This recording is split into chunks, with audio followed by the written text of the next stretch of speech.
Hey guys, welcome to Kipoerneke's Corner. I'm back in what I know I'm over in Everquest Legends at the moment. I almost said Butchered Realms. That would be the wrong game.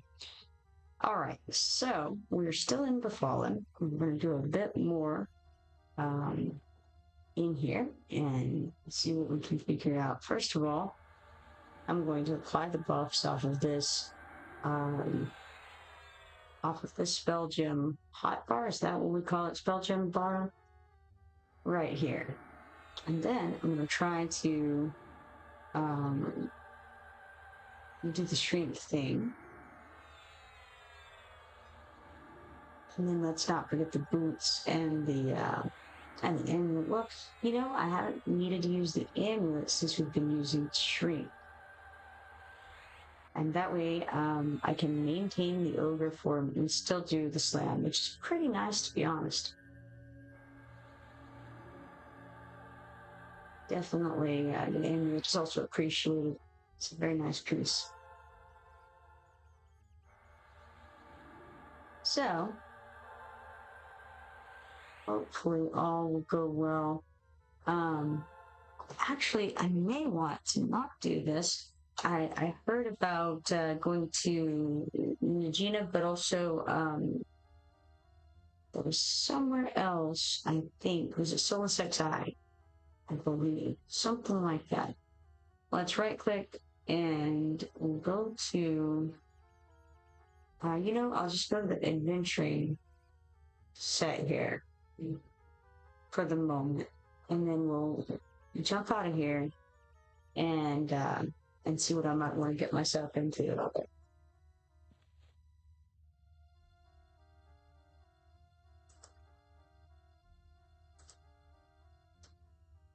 Okay, let's hop out here. I don't even know how to get to these places, so I'm going to use the, I think it's like the zone guide or something like that.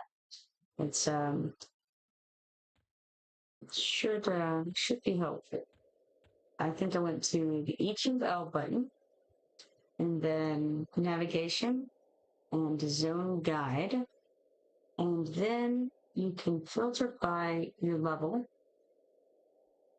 So you only see things that are applicable for you. Now, I don't know how to find like what's closest to you or something like that. And maybe it's just like, it looks to me like it's put in alphabetical order. Not really in order of what distance it is from where you're at. So, looks like this one here goes up to level 50 from 15 to 50. I have no clue where it is. Northwest Antonica. Now, if I'm in Common Lands and I was in Everquest 2, then to get to Antonica from Common Lands without using portals, I would have to go through Neck Forest and then through Thundering Steps, and then I could get there. Now, is there a way to do that here? There's Kipoerneke Forest over there. Is that the way? Maybe. Not sure. Let us start in West Common Lands and then in here. I had looks like I had Permafrost Keep. Yes, I don't know what that's all about down at the bottom there. Alright, but if we select, oh, that's because that's what I have selected. Wow. That would explain it. Alright, so let's set the end zone. Alright. And then activate path. Sure. Mysterious forces prevent you from finding your destination easily. Well, that's a shame. I hate mysterious forces doing that to me. Sounds terrible. But it looks like we do go to Kipoerneke Forest. So, interesting. Dan says, Najina and Solasek are both off of Lava Storm. You get there west Common Lands, East Common Lands, Neck Forest, and then Lava Storm. So, currently in West Common Lands. So we'll head back toward East Common Lands, And then I can turn off this navigation with the end find. There we are. And then head over to East Commons. And then he says, Nick Forest and Lava Storm. All right. He says, I'd recommend Nagina first, more level appropriate, and just recently revamped by them. Well, that's neat. Let's kill this skeleton on the way. Can I kill it? Yes, I can. I thought I might one-hit it. Thank you. Cool. So how you doing today, Dan? Or how you doing this evening, I should say. Dan says, not sure why it said to go to Kithcore. That place can be spicy. It had a pretty long range of levels that it said were appropriate for it. It's interesting. Trying to get the newbies killed. That's what this map is doing.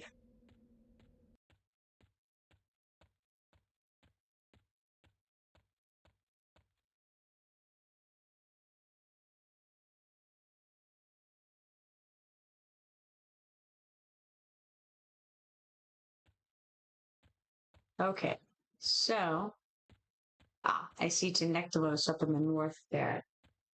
Okay, let's end the find again. It really wants to take me. Whoa, what about the tree center? There we are. All right, so guys, by the way, this little navigation button's up here.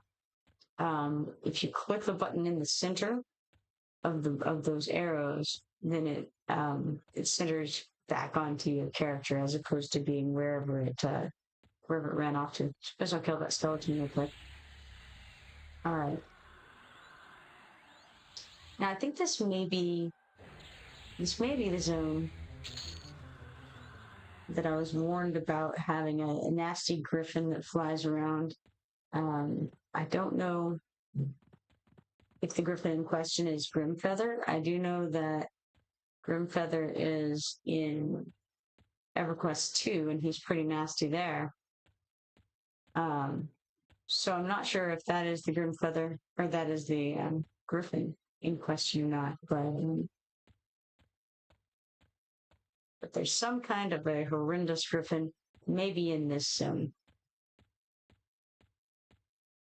Dan says, doing good, thinking about what to try on my second account. Think I'm settled on Shaman Wizard Necro, at least for beta on. Well, yeah, I mean, sure, you can try something, for just the pre-order beta and get a feel for what you want to do with it later on. Well, level 11, well, that's surely something I should attack, right?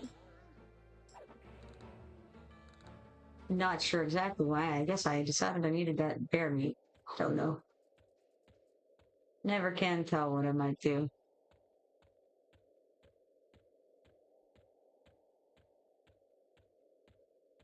I'm going to shut off this zone path here. I don't think that you guys could see it. It was probably covered up by the overlay. Orc Centurion. I wonder if he'll attack me. He's very gray. He doesn't seem to have.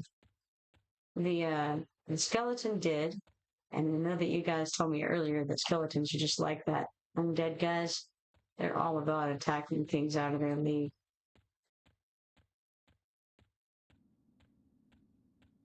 Darkweed snake. All right, this looks like it. The path to Nick Forest.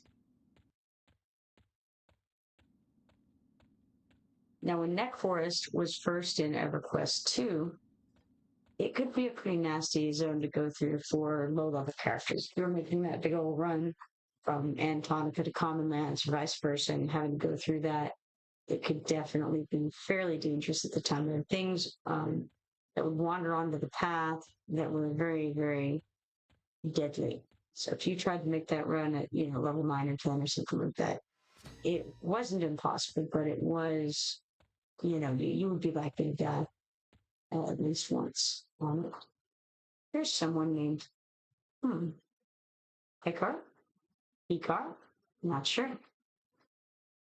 Dan says, being Ogre, you won't have issues, but can invis if you like. Oh, well, I've, got to try it the old-fashioned way here, right? Now, I notice that, I see Hecker is doing all right. I wonder if it's Hecker or Heker. Heker, who knows? All right, we're heading to Lava Storm, which is far to the north of here. Dan says just follow the path that will take you to Lava Storm. Excellent. Ogre. Okay, so is this in the Mars? No, not the Mars Ascent. It was can't think of the name of the bridge. Dragoon Vertime. He seems a little rough. I think I won't go near him.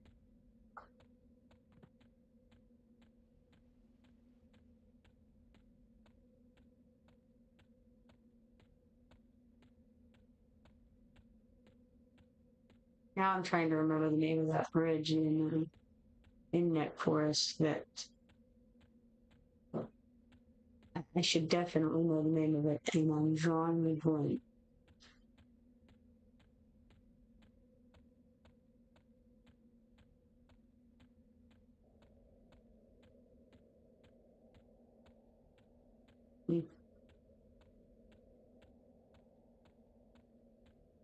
Yeah, not quite there. I'm like, Port Nathex, that's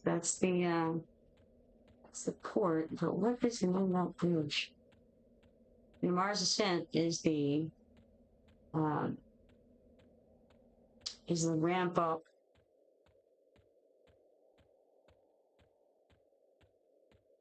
Clearly, I have to log into Everquest 2 again sometime soon, so that I can refresh myself on such things.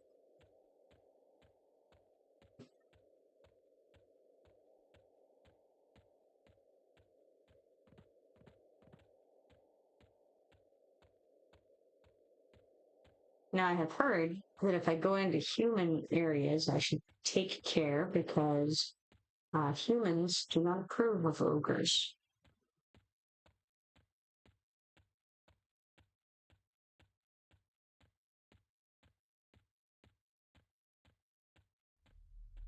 The inn is here.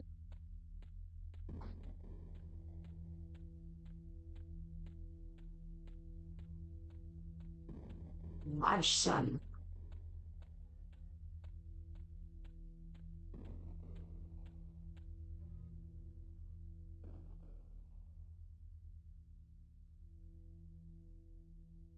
All right, let's see. This is Lava Storm. All right, same basic look to it as it has in EverQuest 2. Let's turn these boots on here so we can run a little faster, maybe.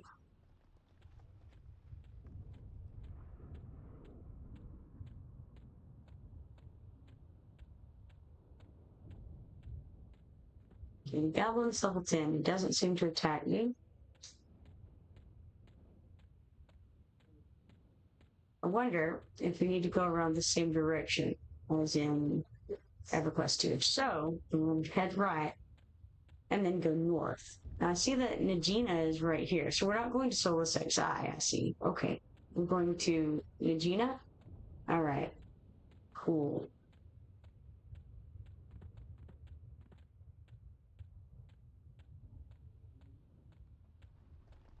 Has an actual door to this one. It's a place called Najina's Hollow in EverQuest 2. Dan says Soul A and B are also entered in this zone. Yeah, I tried it first. Excellent. We've got LeBarn in here. Okay, so what if I have no idea what level anything is. Let's see. We've got a large skeleton. Let's check this out. Gonna do anything with it? Scowls at me, ready to attack. Okay, so if I were of the appropriate level, it would probably raise up off the ground and attack me, right? That's what I'm thinking. But because I am too high for it, it's just gonna lay there, happen. In which case, I think I'll change the difficulty on this. I was going to check and see what level things were first, but this seems reasonable if you're starting out at level 15 to go ahead and do that. Dan says it's slightly higher than falling, but the entrance mobs are probably grays. The entrance mobs are certainly grays. It's very hard to see them. I'm afraid I'm going to run out the door and let's go this way. No idea what's happening. All right, there we go. So now we've got these guys. Oh yes, we definitely need to do some shrinkage here too. It's very difficult to see properly. So let's go. Oh, you know what? I better not do this too close to those skeletons. Let's go a little bit more in. Try here. All right. Hi, Kyrie says you like to dual wield over two-handers with Berserker.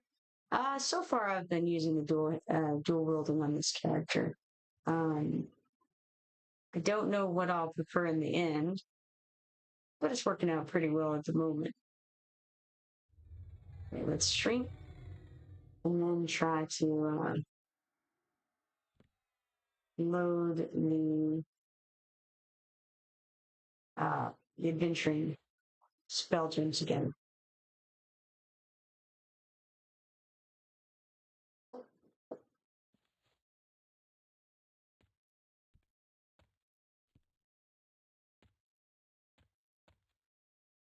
Okay, we've got an ogre guard sitting in here with a little bit of skeleton skeletal remains. And he has attacked me in spite of being only level 17. The brave ogre guard, risking his life to protect Gina's lair from the invasive ogre. Ah, it's Horsebane. Well, let's certainly auto-store that for later. All right, now we've got blues. I guess I could have just looked at the map to start with to see what level things look like instead of going forward. Forgot that you can see the level of the guys.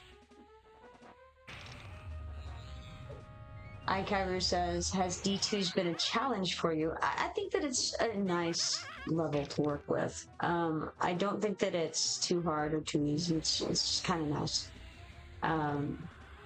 Level 0 feels pretty easy, and level 1 is still not enough of a challenge. Level 2, for the most part, you go along pretty well, and then sometimes you'll have a more challenging fight. I think that, first of all, if I leveled my spells and things like that a bit more, and second of all, when I learn how to play better, that the more challenging difficulties would be good.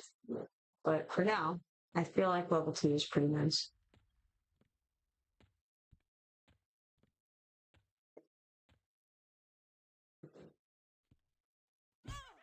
Okay. Yes, they do rise up off the ground as suspected.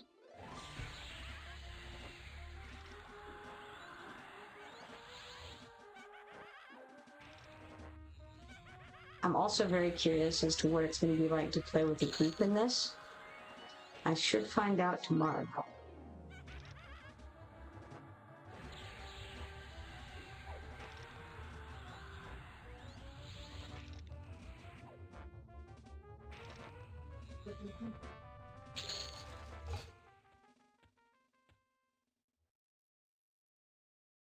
Ah, this one.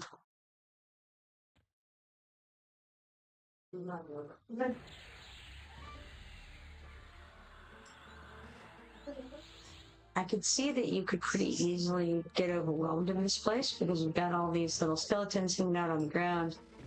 And if you weren't careful about it, you could end up attacking things like these earth elementals, or they could end up attacking the Order cards. And if you hadn't cleared out those skeletons from the ground around, then you would risk them attacking you when you weren't expecting it.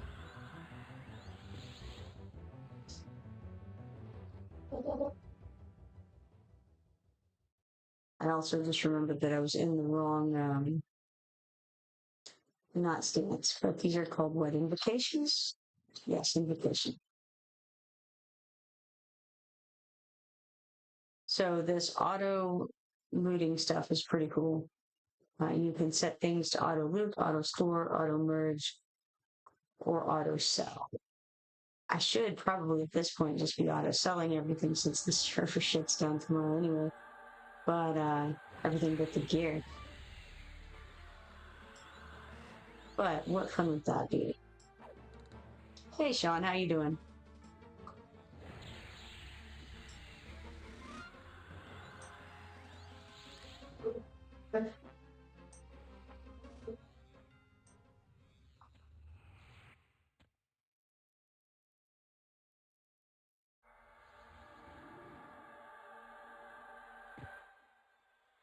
Ah, the Tenderizer has come to join the fray. He's a warrior, so I'm going to try rooting him, backing up, and beating upon him with spells. Sean says, "Did you pre-order this?" I did. I'll be on tomorrow. Sounds like I'll probably be doing the Miriac server, most likely. At least as the first one.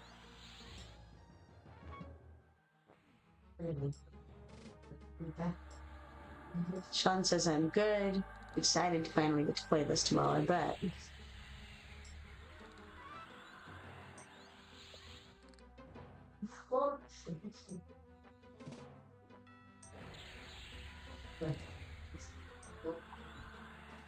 Now he's gonna come get beat on me a little bit with his tenderizing fists of doom.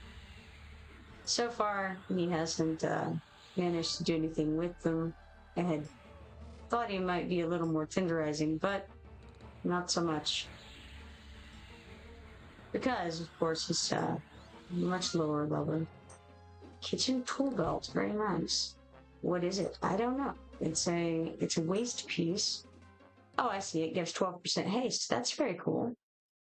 Let's auto merge and then use. Dan says, "Nice. Think that's the haste belt." It definitely is the haste belt. I didn't know there was a haste belt, but now I know. Oh, look, there's some nice decor in here. You got a hanging skeleton. Well, no, a hanging skull, not the skeleton itself. The skeletons are lying on the ground hither and yon. We also have an upside down hanging dwarf here. And what else do we have on these meat hooks? Looks like another dwarf over to the right. And then we've got some empty ones that once had things on it, perhaps, but now have their decayed remains below and the better to attack us with. I also noticed that there's a random skull over there on the bench. Maybe that went along with, oh look, an ogre guard. It's come out of nowhere as well.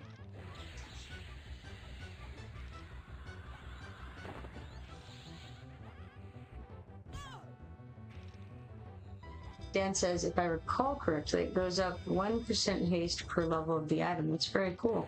I assume that in this game, haste just makes your attack speed go up, but I don't know. Perhaps I can look at this and find out.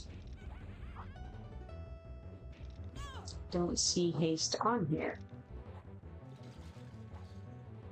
I see attack speed, however. I'm assuming that's what it does.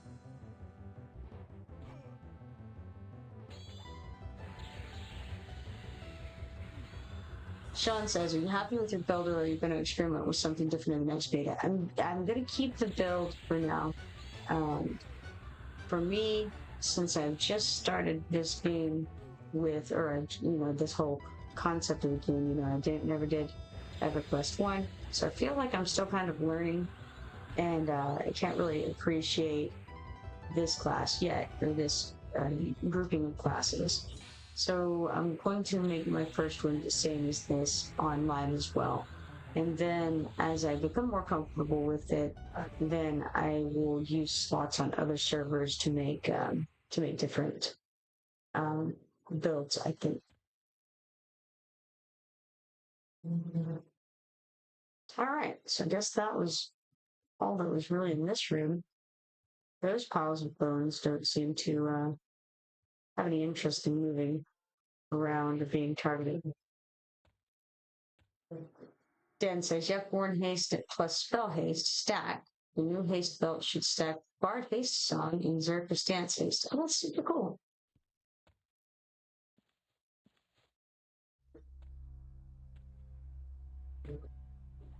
I'm questioning whether I successfully applied Shrink. Feeling very large right now. We have a Lost Crusader that appears to be unnamed. And it also appears that he has a pet along with him. So let's chain that guy. And then let's move back and try to deal with this Lost Crusader and his lost pet. I prefer to deal with pet classes by dealing with the owner of said pet as much as possible. Let's make sure we keep that that root on the other guy.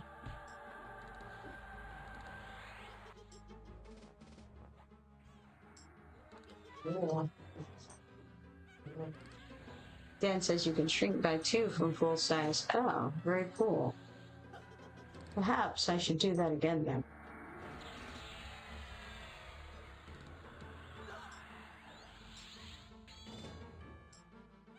So we did very quickly get to level 25, guys.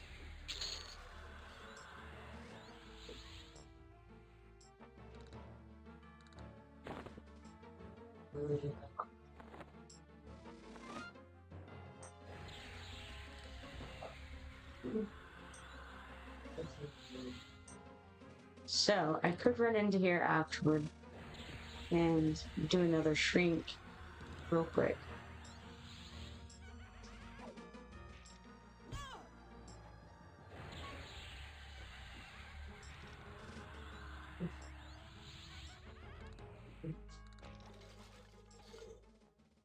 Seems like a good idea. So we'll load the spell slot OOC, which for me is out of combat.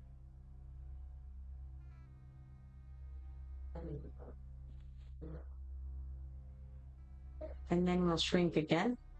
Oh yeah, we've got F1. I think that's probably what happened before. I bet you I didn't click F1. So, could shrink twice, but I think this will probably be sufficient for now. And let's just load our adventuring set back up.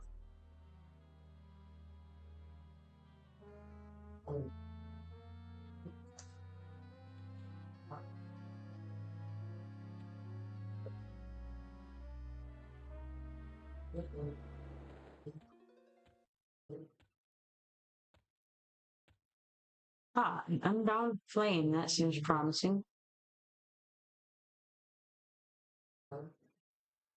It's all right. We'll go this way for now.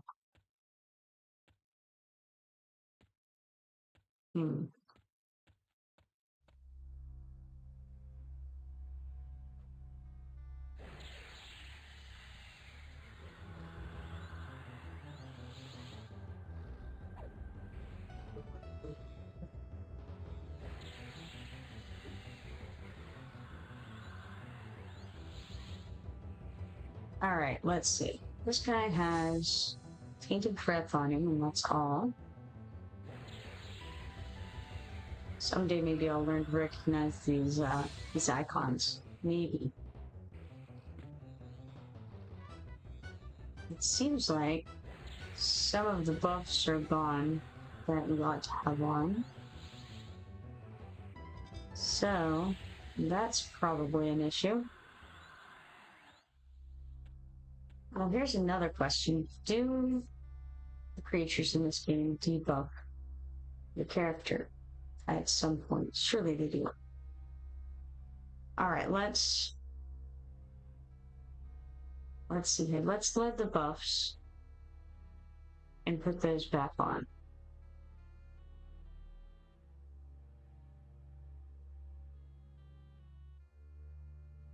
Dan says, yes, they do, especially the dragons and stuff. All right, good to know.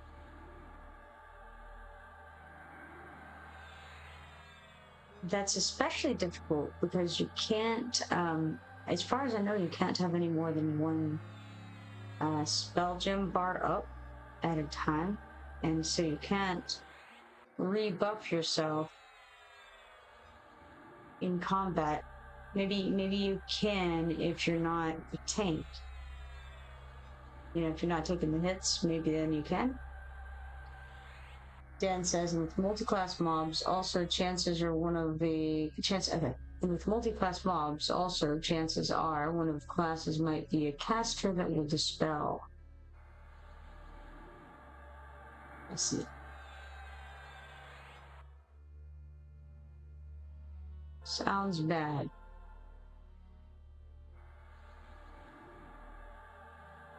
Dan says they did change some of the mechanics so that it lowers the buff duration rather than dispel them completely, if I recall correctly. That's good, because I was thinking it sounded not very fun to be in the middle of combat and lose all the buffs and not be able to put them back on.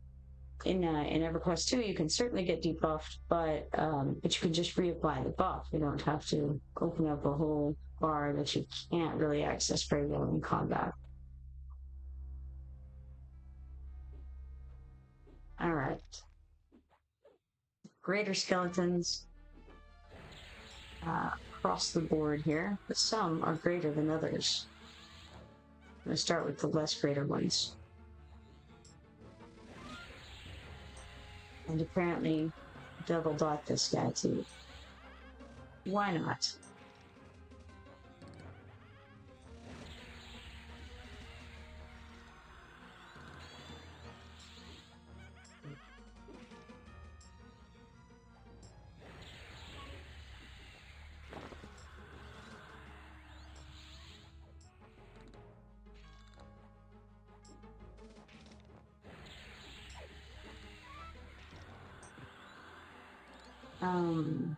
Dan says Journeyman's boots drop in this zone. Instant clicking, lesser version of Spirit of the Wolf, but often used for spamming buffs.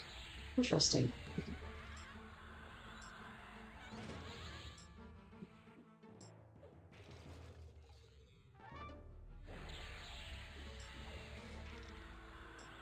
So they in Everquest 2 there's a heritage quest for the Journeyman boots.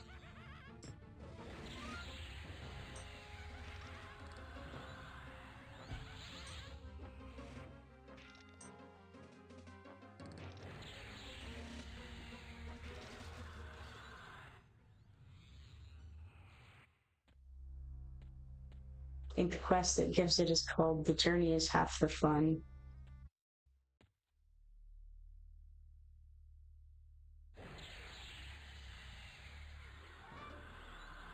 Dan says it had a long history as an item. I get you.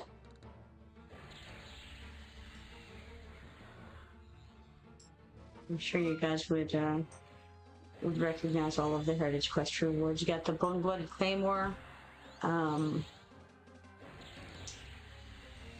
Look at that one's probably something I saw. You know, you do the Greater Lightstone. There's let's see.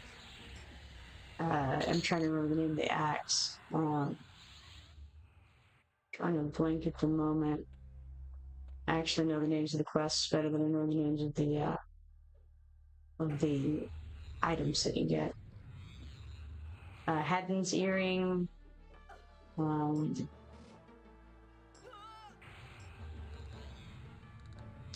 Cannot remember the name of that axe. It's Tomahawk. The Granite Tomahawk is part of it. Large ball of clay. That sounds like an auto store to me. Dan says originally dropped here, but so much griefing over the camp, they nerfed the name and made a quest with a needed to get named to get it instead. Bone-blooded claymore and greater lightstone for sure. We need bell, sure. Polished stone now. Polished granite. Polished granite tomahawk.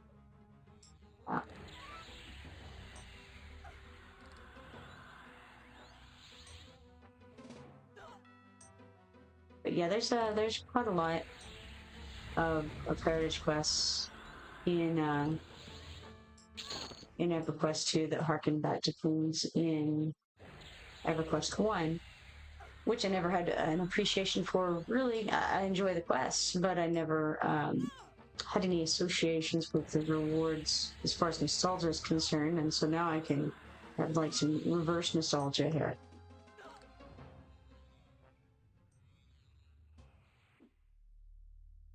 Let's see, what exactly is this? No idea. It's another of the unknowns. Let's auto-store it. This guy is an ogre guard, so no heal attack as soon as I get close.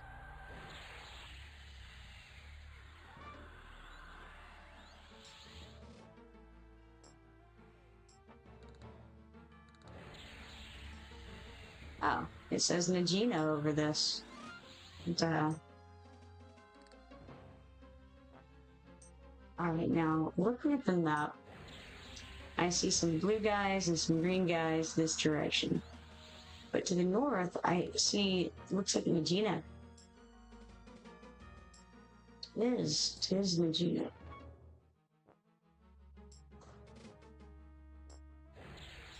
And then what's this?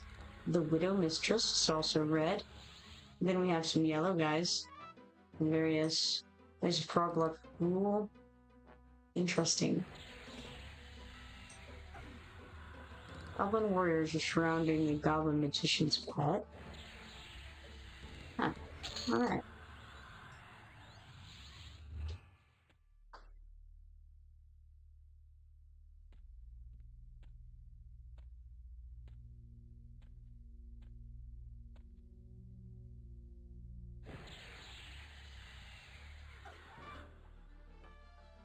Let's get them in here where we can see them a little bit better.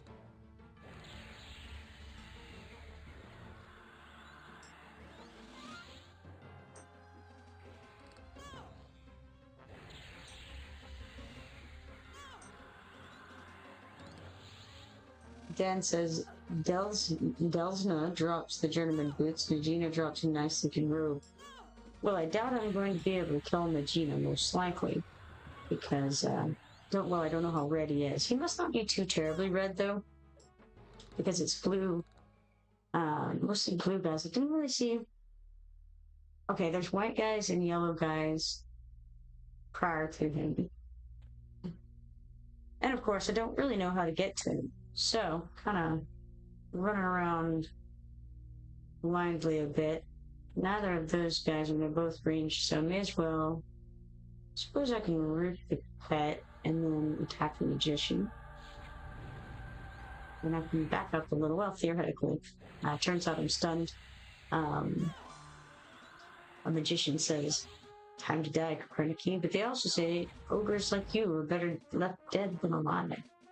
Well, I feel the same about you, magician.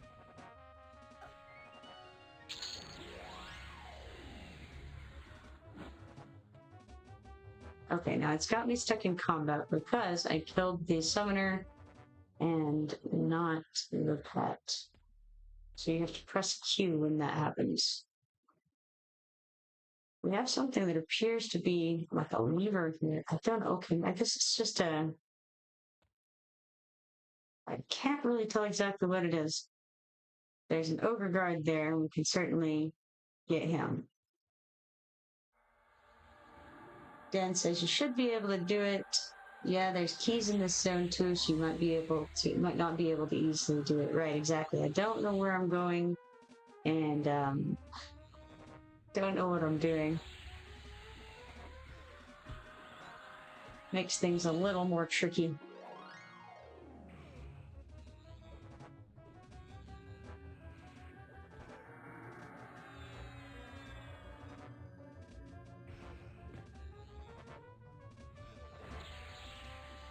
Moosh resumes his patrol, his keyring jingling noisily at his side. Now that sounds promising. Speaking of keys. So, Moosh, I gotta do some track, I suppose, and try to find him. Dan says, already got some XP and some gear, though. Sure. I could have a look at that later and see if I need to put any of it on. I'm not much of like a loot whore, though, you know, I just don't really, it doesn't excite me deeply.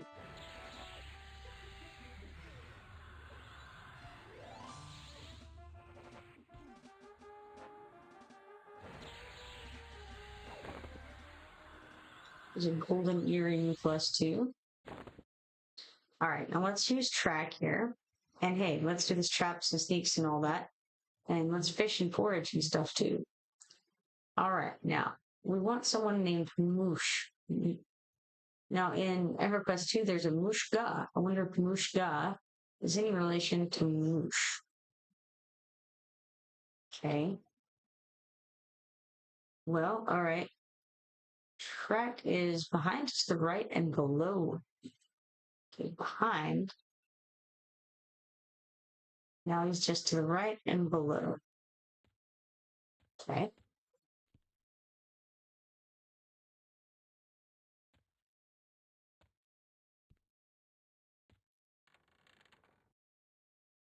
Ah, this was the moment at which I should have hidden first, right?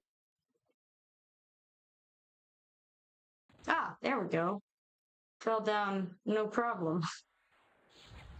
Alright, a tentacle terror. Turns out there's a trapdoor there, guys.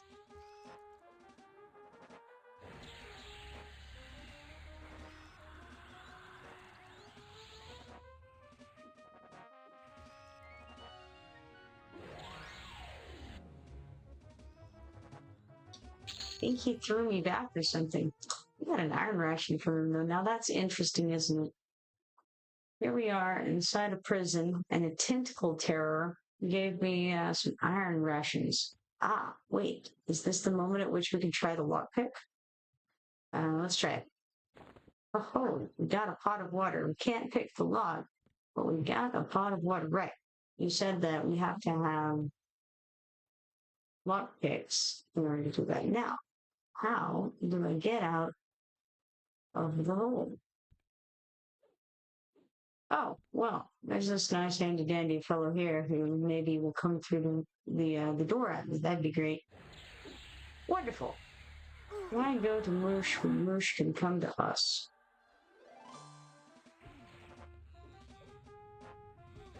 Praxis says shrink to get out.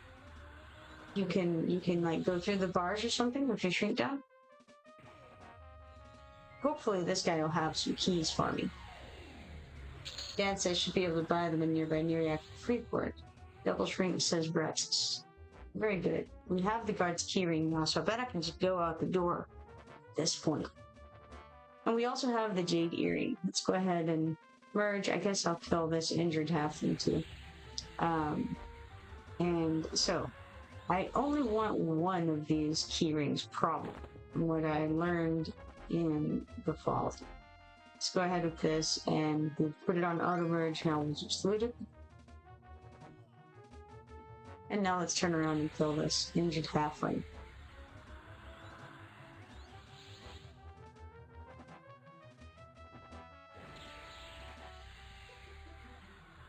It's pretty cool that you can shrink to go out there. I had assumed that you couldn't really go through those gaps. That's what I get for making assumptions. We got a scribbled prisoner's note. No trade. It's a quest, apparently. Let's do auto loot on that. Now, okay, I was assuming that this keyring would open the door, but apparently not. So the shrinking is going to have to be the way to go, I suppose. All right, let's see here then. Let's right click, load spell set, and we'll get this and shrink down again. All right. That is F1 to target yourself, and then shrink. That does make us tiny. All right. Now we'll right click, load our adventuring spell as set. And we'll see if we can slip through those bars. No luck so far. Not holding the keys. Can't go through the walls.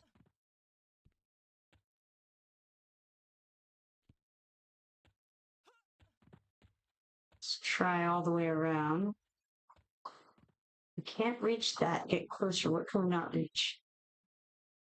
I must have clicked on something helpful. Don't know what.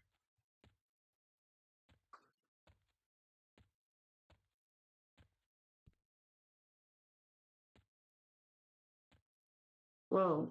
Okay, I see what happened. They just, the viewpoint is insane.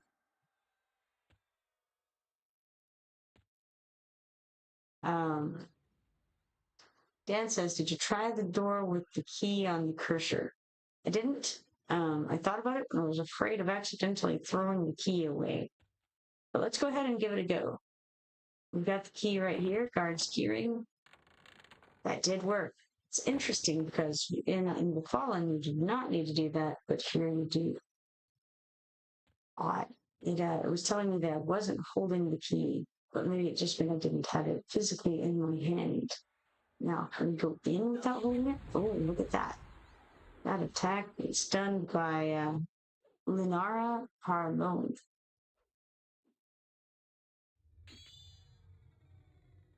Dan says, one of the new revamp zones befallen or Gina is bugged and need to have a key on the cursor. We know about it and it can get fixed, but yeah, broken right now, says Dan.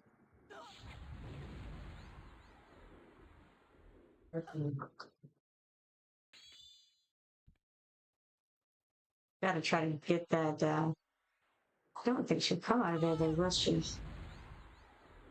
There she comes. Okay, excellent. She can come out. She's not really trapped. She's only pretending. Okay, she's a paladin. So, that's actually the pet. What am I doing? What am I doing? On the wrong target entirely. She's a monk and an enchanter. So, with the monk being the case, I'm going to try to root her. If I can get unstunned for a whole second. And then back away, theoretically. Turn my back to her, maybe. I don't know. It's tough, I tell you. In the meanwhile, cast Walking Sleep on her and try to do damage down a minute. And since I can't move anyway, I'll do it to the pet as well.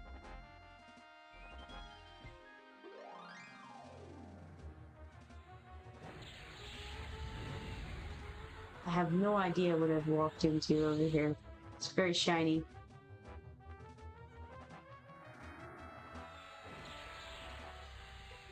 Moosh is already back up over there as well, I see. The lighting says, someone said they're calling it a bug. Interesting. Skeletons behind you. Probably. There's a whole bunch of them. Yes, let's just get the entire zone on. That seems good. Yeah, the stunning is quite abysmal. Alright, maybe I'll be able to move in a minute. Oh, goodness. Alright. I'm just gonna die instead. Seems more fun. Alright, respawn. That was terrible. I did absolutely terribly there. Now we're in this dark place. I need, like, better lighting. I don't even know which way I'm facing at the moment. Am I facing up? Who knows? Ah, there we go. That's more like it. All right, there we go. All right, now, load spell set, and we're going to go to buffs once more. Ah, good. And got close enough to a skeleton to be attacked during that process. Very nice.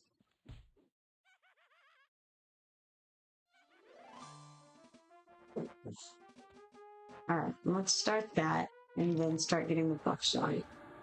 Dan says the beauty of EQL is very little downside to taking a chance and trying to make it work. Yeah, right, yeah. It really doesn't, there's not much in the way of detriments from dying.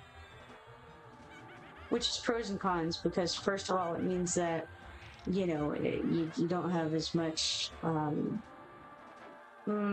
recover from, but also it means that if you're me, you don't really care if you die, and you don't really try very hard, or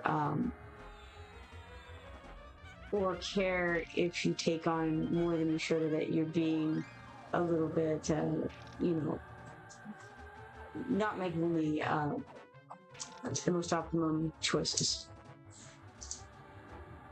Yeah, the way I heard somebody better. So pros and cons, I would say that. And now let's load. Let's see. I think it's still strong. So let's load the adventuring bar here. Dan says, I appreciate the corpse run and XP loss on harder games. Yeah, me too.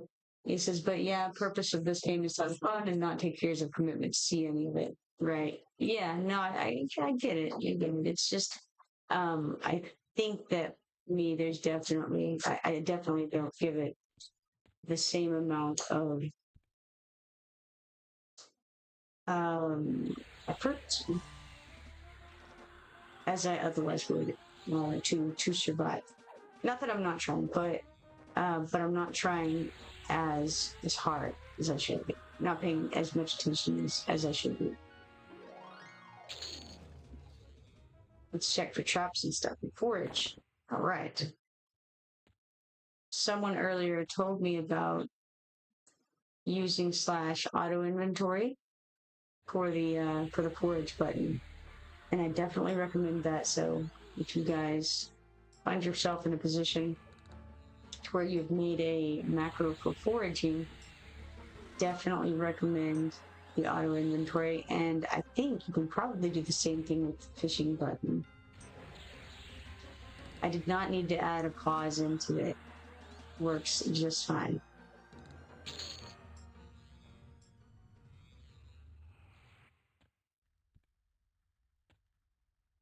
So now that I have the keyring, who knows what I can get myself into? I would assume probably just those prison cells down there, but what do I know?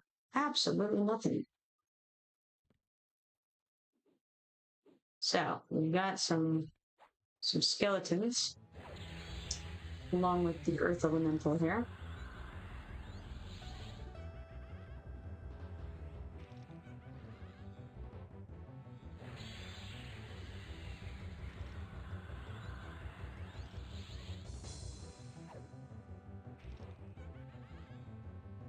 Dan says there's a trick to where you can bind the forage macro hotkey to left turn, let's say. Yeah, sure, yeah, I want to do that, but I don't know how to do it.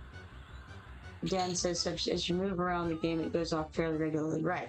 I've heard of that, and I think that it's a great idea, but as of yet, I have not figured out how to do that. I'll have to mess around with the macros some more for sure. I think there are a few things that it would be good to do that with, particularly just for getting up your skills and things like that, you know, as much as anything else.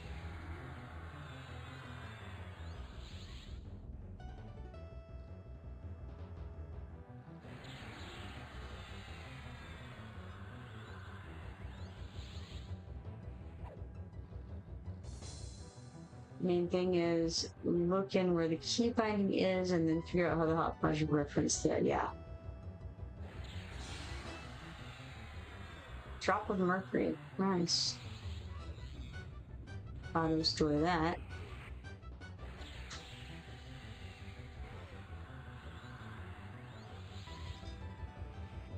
So this Ogre guard is a warrior, but I think I saw his health go up a little bit there for a second. Do they have heals?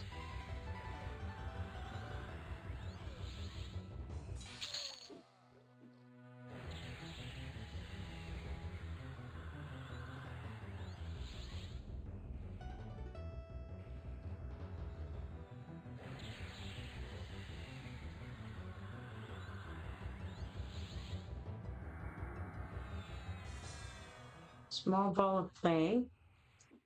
Let's auto store that.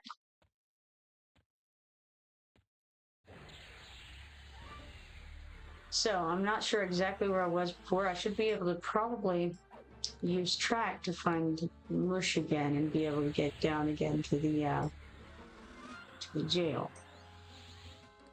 Assuming that there's something in the jail that I need. I'm not sure of that. But I'm thinking, well, if I have, you know, a set of key rings, probably there would be a purpose to that. So let's do the traps and sneak thing and the fish and forage and all that. And then tracking. I try to find this guy right here, Moosh. And it says he's ahead and to the left. It's probably telling us exactly how to fall down the same hole I fell down before. Straight ahead, it says. All right. Let's zoom in a bit.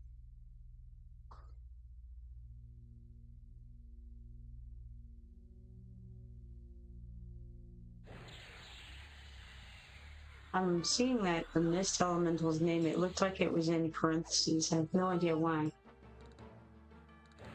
Is he, I don't know, was he hidden or like invisible or something? I don't understand why it appeared that his name was in parentheses. And maybe also I'm just wrong. Who knows? Frankanon says, are there audio triggers like EQ and also mods to customize the UI by changing the spell bar from spell gems to the actual name of the spells? I know we can do some things to like, I accidentally deleted my spell there. Let's load that back in. But let's see, like you can change the size, you can assign macros to the hotkeys, but I feel like you can change the appearance of the spell gems to like square. Dan says, I think you go in that darker tunnel, but it's been a long time. Not in-game audio triggers, as far as I know, Frank. And there's in-game different ways of having the spell bar. Yes, definitely there are ways that you can customize the spell bar. I don't know exactly what they are at the moment. Here we go. All right. So you can get spell gems, square gems, large or giant. You can change the backgrounds. This is alpha, normal level, and faded level. Don't know what that means. And then it says arrange top, bottom, left, right, center, or center vertically, or center horizontally. None of that is what you're talking about. But in the options, there could be more about that.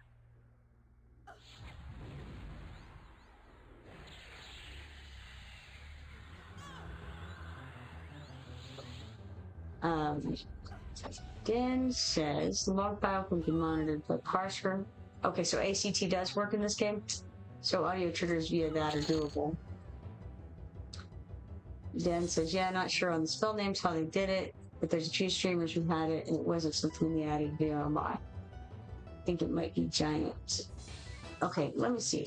Yeah, no problem, Frank. Let's see if I can figure it out real fast before I go further. I'm stuck in combat because of that pet. There we go. Here it is. Okay, let's give it a go. Let's do display types, and we're going to go square gems, giant. Oh, that's massive.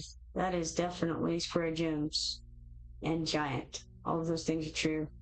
Okay, now let's do square gems large. Looks like that. Still no names. I accidentally destroyed one of my things instead of clicking properly there. You gotta click in this area here.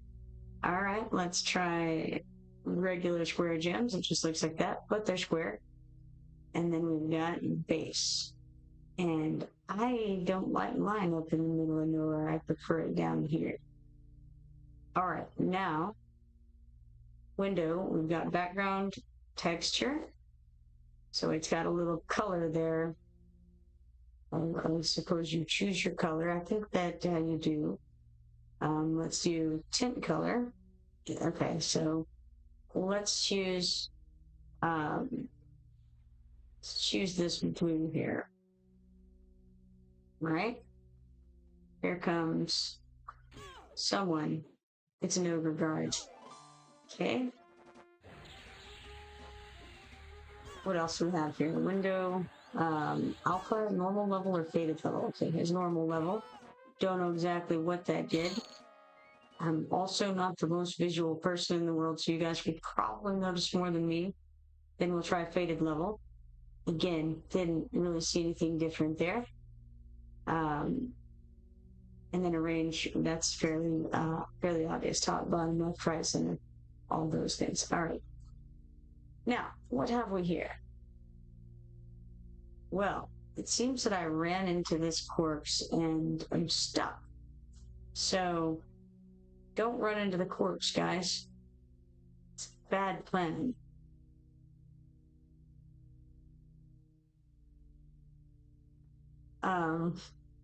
Frank says, please don't interrupt your gameplay for me. No, you're fine. It's good. That's what it's all about, man. Dan says they made it wider too. They're not really named for this. All right, so let's see. It doesn't want to expand that way or that way.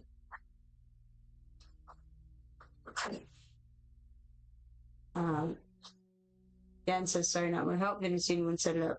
16 hours, the game will be live. No, you're absolutely fine, Frank. No need to apologize whatsoever. Everything's great. I appreciate the questions, actually, because it lets me know what people are interested in, and also it lets me discover new things about the game myself, too.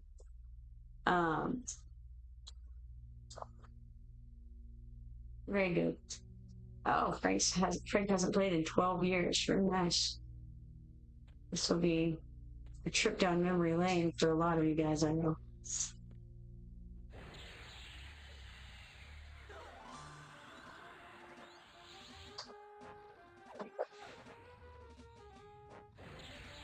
Oh, I've done things over here. What have I done? I have no idea. Quantity. Okay, so probably that had to do with one of those buttons I clicked on the window. Quantity of what? Maybe it was the amount of fading. Maybe that's why I didn't see any difference. Not sure. Let's click out of that now. Frank says he played a Necro from 99 to 2014. And then he took a 12-year hiatus, but now you're back in it. Tomorrow you will.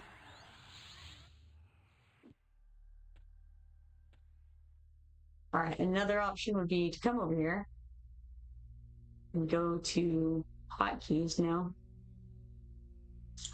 That doesn't look right. That's just going to tell us where our 1, 2, 3, 4, etc. are. How about we go over to options and perhaps interface, maybe show item tooltips. Yes, I have that on.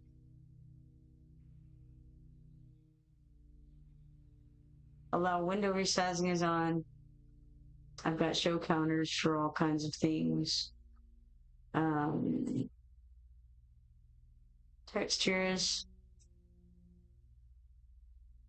Okay. None of that is what we want. We got controls here. That's not it.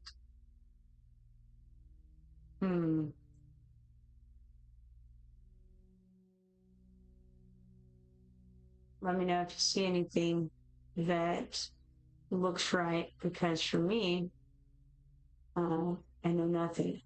And this is particle effects, it looks like over here.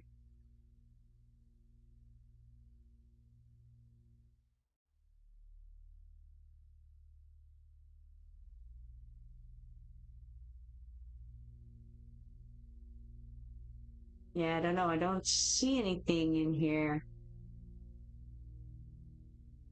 about that.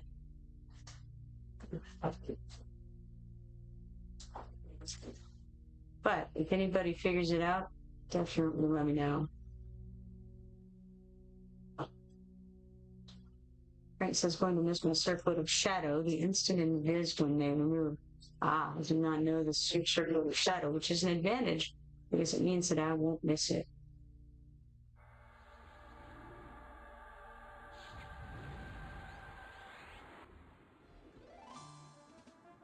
Dan says, yeah, not sure, and I think you have the same base modern UI they were also using. I definitely just have whatever it came with. I don't have any mods or anything like that. Channel name 2559 says if EQL does things like Project Form, you can probably get one once Kunarf launches, but since anyone can just type Necro or SK on, it might be too OP.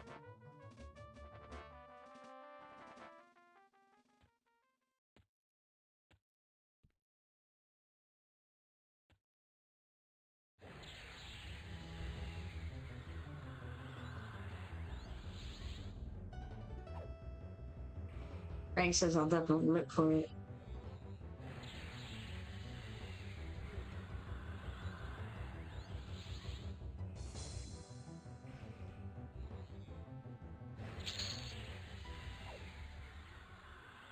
Okay, so I think I can go down here and fall in to the hole.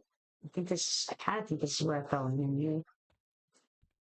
Was it this place here? Is this, I don't know. It's definitely a hole, and it's got a skeleton in it. How's about we attack this lovely guard right here?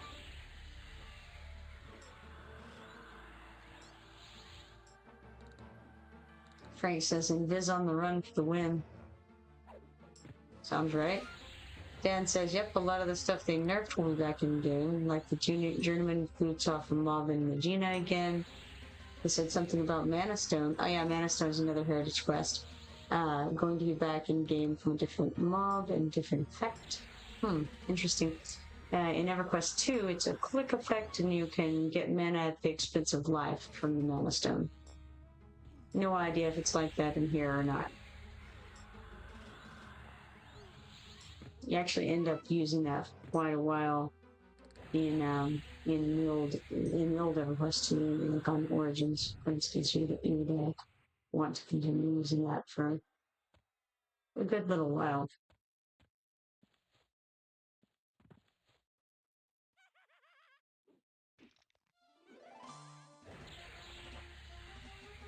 Dan says clicky items that had charges now are unlimited. Okay. Yeah, Mana Stone and EverQuest 2 would be unlimited as well. All of those sorts of things are. Frank says, strongly suggest putting in Mana Stone if they're in the game. Dan says, yep, Mana Stone took 2 hit points and gave 1 mana. That sounds right. Instant click from inventory, yes. And so what we would do is, you can just hotbar it.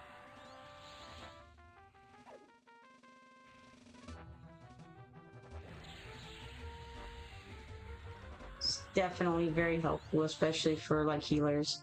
But also for everyone really, but healers and mages, but again, particularly healers because they can obviously heal back up very easily. Let's see if anything is down here. Don't see anything. Just a spot under the stairs for, I suppose, so that skeleton could hit out there. This is home away from home.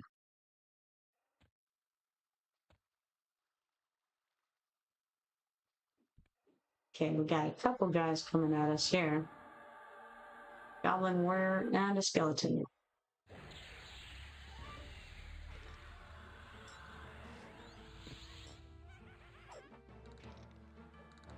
Frank says, I'm pretty sure I'm going Neck, Shadow Knight, and Shaman.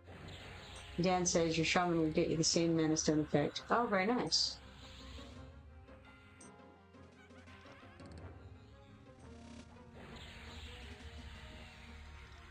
That could certainly come in handy. It's a great spell.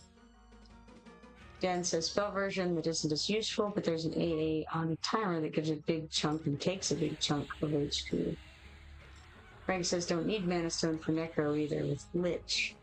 So Lich is something where you're turning your power into mana.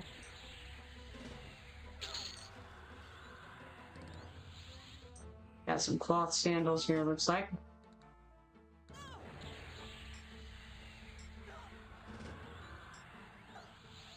Dan says the AA is a game changer.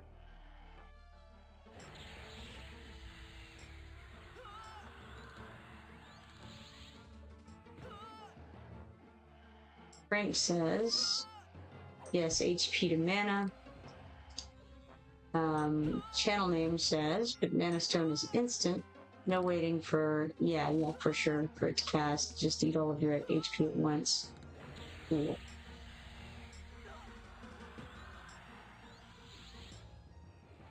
Dan says, Lich is a Necroskeleton Illusion, HP drain, and mana regen. Nice. Alright, so I'm seeing you guys saying canny, C-A-N-N-I. Is that cannibalize?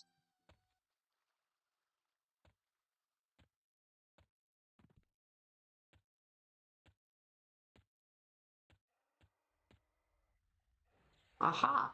Found dangerous things down here. That's good, right?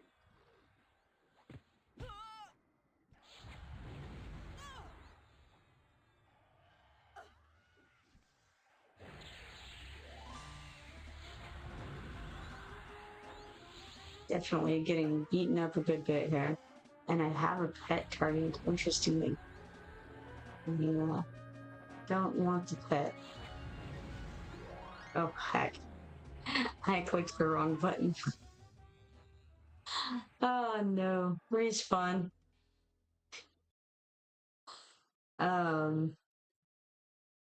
Den says, just only get to click it once and does the conversion. Should be able to see it in the AA window. Okay, so it's all right. That's what y'all are talking about from the AA points. Verbab says, I'm back. Happy to see you online again so soon. Yeah, absolutely. Nice seeing you as well. Let us come and load our buffs window once more. Put those back on. Oh, that was terrible. I just got overwhelmed by goblins and pets and clicked all of the wrong things. Frank says, last question for you guys. I was in a big guild and had tons of friends. I feel like once I'm in gaming places, I had been with those friends out the lonely in game. Any of you guys feel that? Well, I didn't ever play Everquest 1, so personally I won't have that kind of feeling myself, but also I definitely I don't really plan to do the game alone. I have a friend who will be making a character tomorrow, and I'll be playing with her some, and I expect to pick up other folks along the way, so maybe some of you guys will be on the same server for that matter, and that would be cool. Knowing me, I'll probably make a guild at some point because I've heard that the guilds are in the game, so likely I will, and but I'm we'll see what happens. Let's go to the adventuring set now. Dan says it's good to reminisce, and pace of game is much faster, so it shouldn't feel solemn, I don't think. Channel says I have no friends, so I don't know what that's like. Well, now. Surely some friends. Maybe just not in game.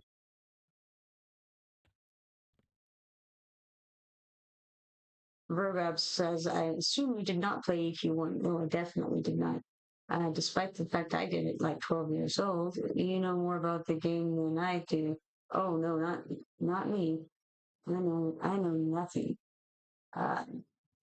Thanks for helping me learn more about the current game. Well, I mean, I have to do what I can. What limited knowledge I have is free for the taking.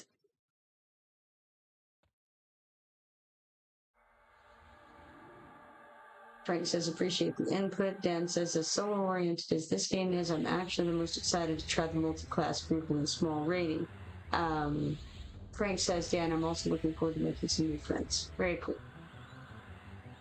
And the good news is you guys are already getting to meet up in advance in here too, so if, see each other in game, that'll just, that'll be one more step in that direction. Frank says I'm 58 now, so can't really allocate the time. Gotcha. But I think that's kind of why this is the way that it is because you can come in and just play casually for just a little while and and shouldn't perhaps need nearly as much time as you once did in Everquest 1. So, it may not be as big of a deal in that regard as it might seem.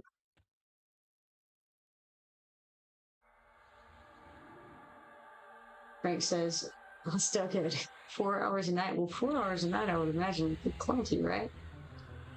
Dan says, me too, Frank. Should be lots of players from the sense of things and they meet up. Lots might be in instances, but should be lots of community and grouping opportunities too. One would think so. If you reach out to folks, likely it won't be too difficult. And I'm just assuming this from, other games, but we'll see how it ends up going in that regard. Again, if I'm on and you guys need help, I'm certainly quite willing to do what I can. Again, I don't know what I'm doing, as you can all see, but I will. I can certainly get us all killed. I'm quite sure of it. And if you need somebody to die terrible deaths with you, I'm down with it. So that's my input on that.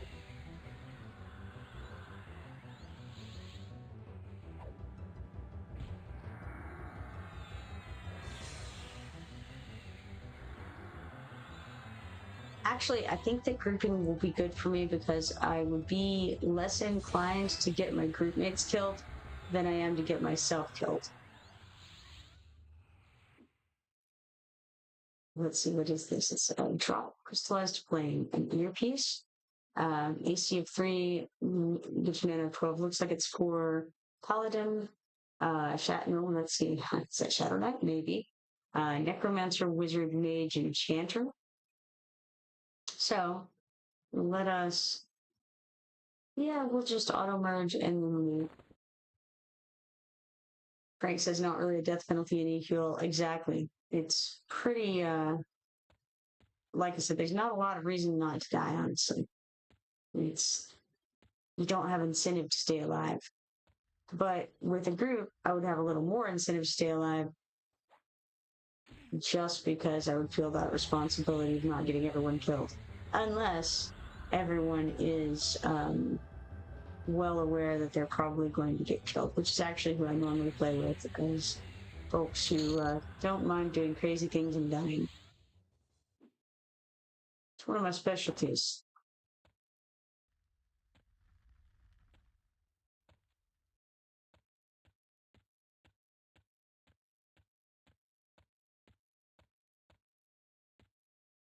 Now, where have I gotten myself to? I feel like I'm at the start again. I am. Start of this thing again, I think. Yep, we're going to go back this way. Frank says, it's very nice chatting with you guys again. Hope to see you in game sometime for sure. My name hopefully will be my EQ name of Fast Talker. I mean, nice, Fast Talker, nice. Dan says, I view it as a challenge. How far can I push it without dying? LOL. If I die, so what? But yes, you got to be considered of grouping. Exactly. Yeah. Like by yourself, it doesn't really matter. But with a group, yeah, you don't want to do a group wipe unless you're just being crazy with people who are down with it, which can certainly be very fun. So.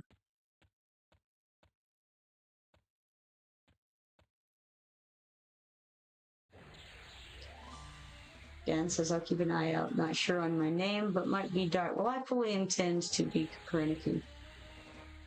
I'm going to try to do a version of Kipoerneke on every server, probably.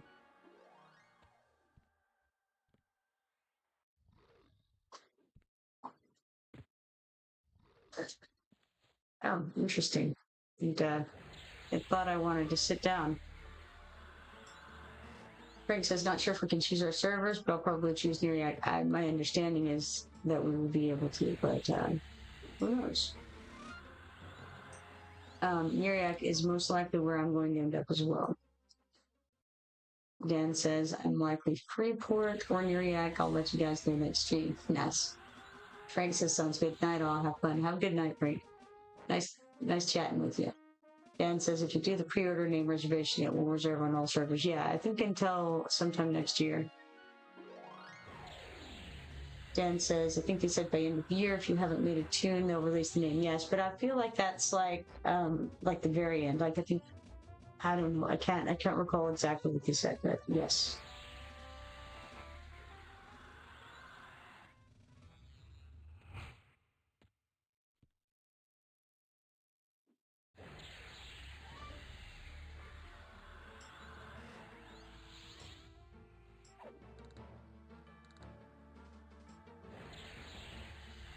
All right, let's have a look at this again. The 77 dude says, ogres look like toddlers when they run. Ah, I think they're hilarious. Oh, look, we have the Tenderizer back up in there. Yeah, we fought him before. It's still blue.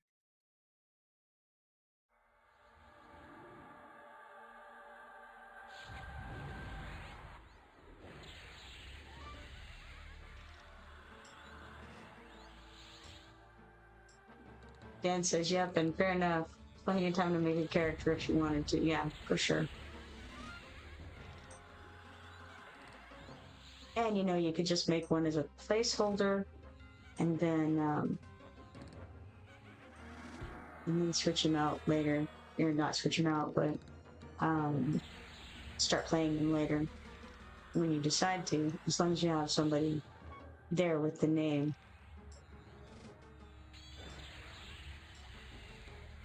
Dan says, I think second account is going over Shaman, Wizard, Necro.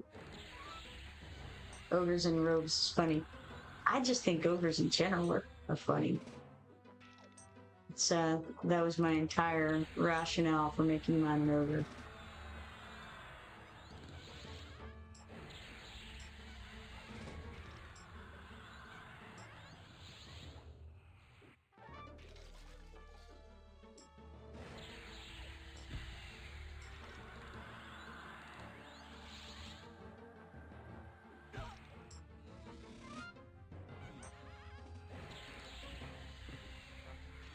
Tenderizer is beating on me, but he's not quite tough enough to do any damage, really.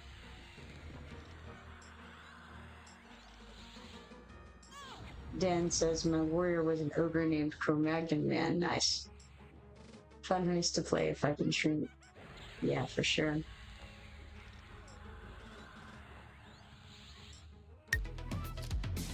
Thanks for the follow, the 77 dude.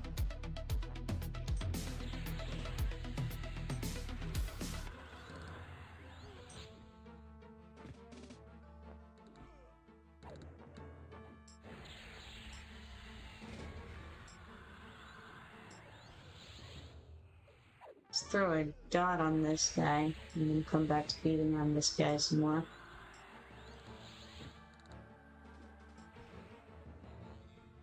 Fortunately, even though we got ads and all that, it doesn't really matter because they can't damage the guy here. It's kind of crazy.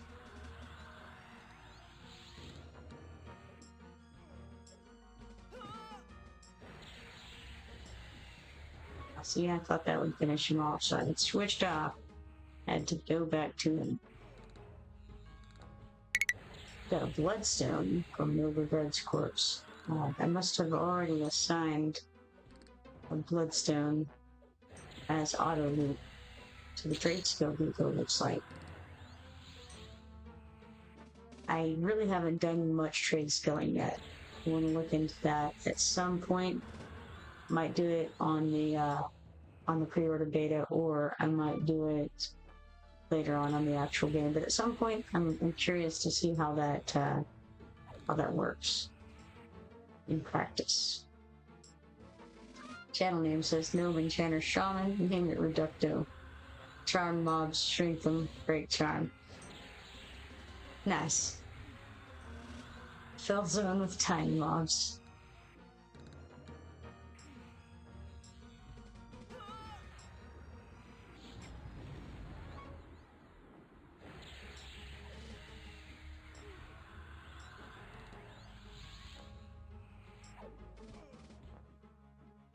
So the tenderizer has run out of power while we killed all the other things. Looks like he's a warrior and a paladin. So I don't know exactly what he was doing over there. Maybe he was healing himself. Not sure. But what he wasn't doing was very much damage.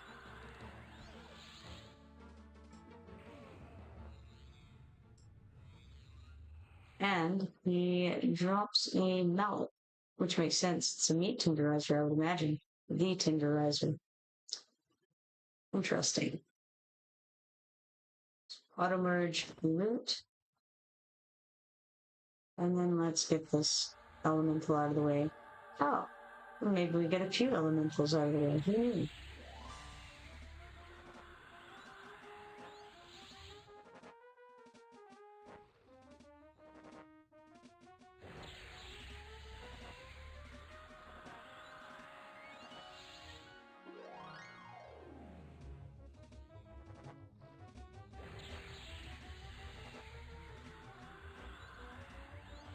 Dan says I had 2 gnomes and clever names were involved. This made me laugh. Not fit for eating, gnome enchanter, and 3-legged monster was a gnome paladin. Nice.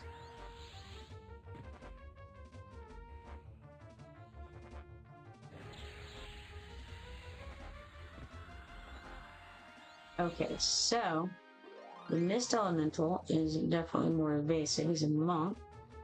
The earth elemental is a warrior, and this earth elemental is also a warrior.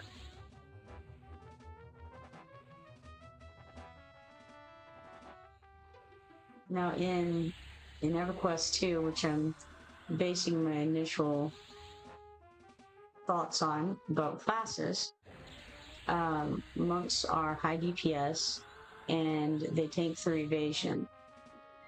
So I'm making the assumption that the same applies here.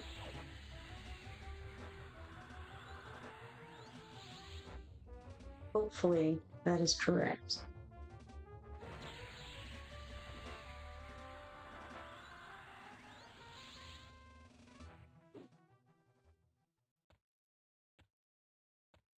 Okay, what's that? We're in there before. Going down here, I think, is how I fell. Still haven't made it over to that unbound flame over there. I feel like, did I go down this way? Possibly.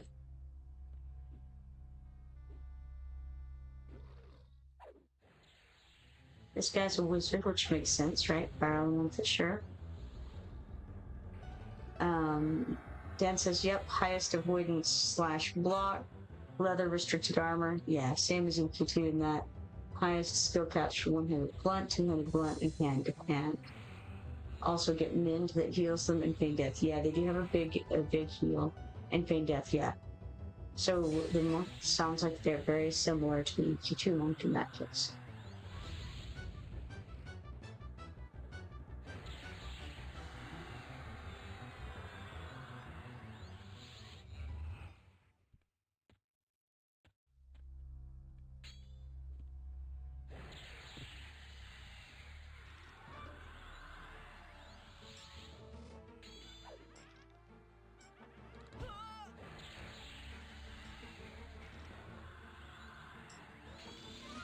So that one is a word. I'm not sure if these are all going to be the same thing. You would think that they wouldn't, since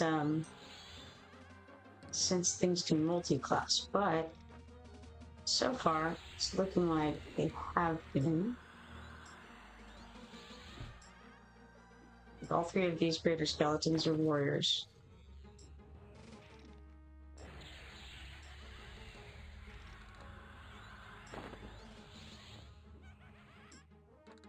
Dan says, planning to try one as part of my main 3 from the get-go. Sounds fun.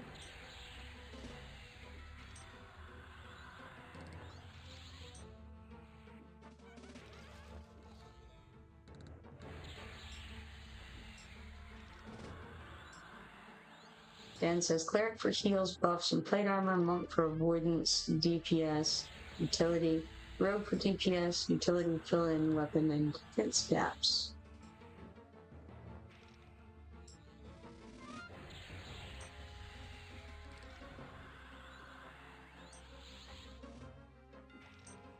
Yeah, I mean, I think there's all kinds of good builds that can be done.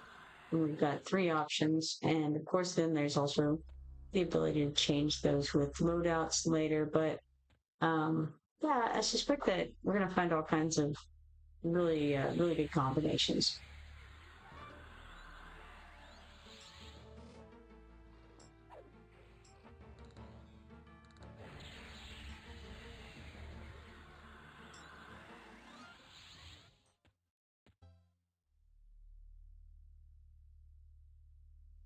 Now, you see what I'm talking about here with the parentheses around the names? So both of these mist elementals have parentheses around the names. This one over here does as well, and I'm wondering what that means. I lean toward it being like invisibility or hidden or something like that, and maybe because you see that as soon as I hit it, those parentheses go away from the names. Dan says, yep, and I didn't want to go with a tank, so this should work and be fast, killing, and fun. Now, I don't know about in this game, but certainly in Everquest 2, monks can also tank. They're not the best tanks necessarily, but a good monk can tank pretty well. Granted, they do better as an off tank. Dan says it means they're invis. I thought it must mean something like that.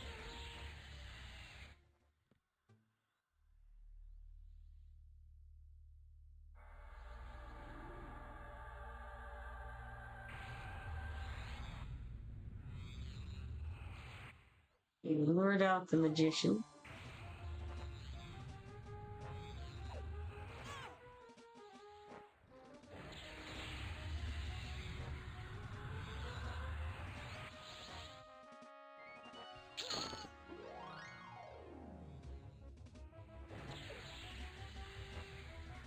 Now we can get this guy, but we got an ogre sneaking up behind.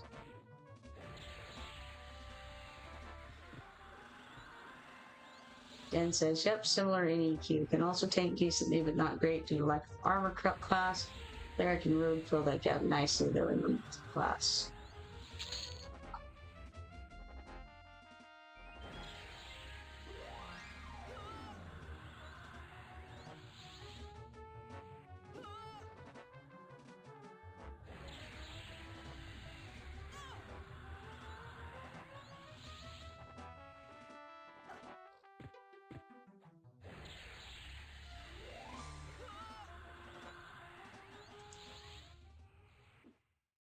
Alright, that worked out okay. Gotta go get killed at least one more time tonight.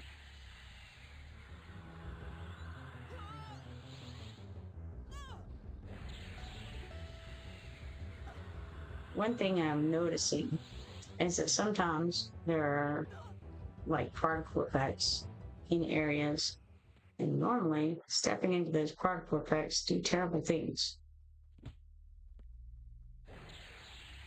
I just had some around me. I don't know what it meant. My visual skills are bad. So like I can see if I pay attention, like there's all this purple and blue and stuff around my character right now. I don't have any idea what that means. I think over here, it was bad to go up there for some reason. I got stuck. Don't know why. Let's try it again. See if it happens. No, it didn't. So I don't have any idea.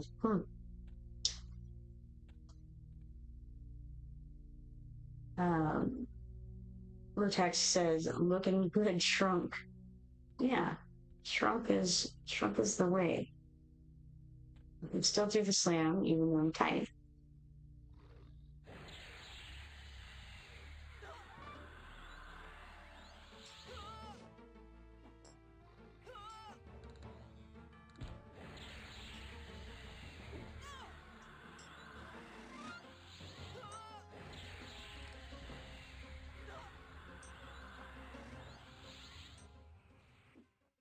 give it a second to get a little bit of power back. Not much. I'm already pretty close to cool here. Okay. So we have this guy. Again, we got the parentheses, so that would have been invisible. If not for my amazing ogre skills of sight. Also, I should use fish forage and traps and sneak and all that. Let's go ahead and do the traps and sneak thing here. Okay, can't do it while attacking, but we can do this, the sensing of traps while in combat, which is interesting. Alright, let's do it again. And then do the fish and forage.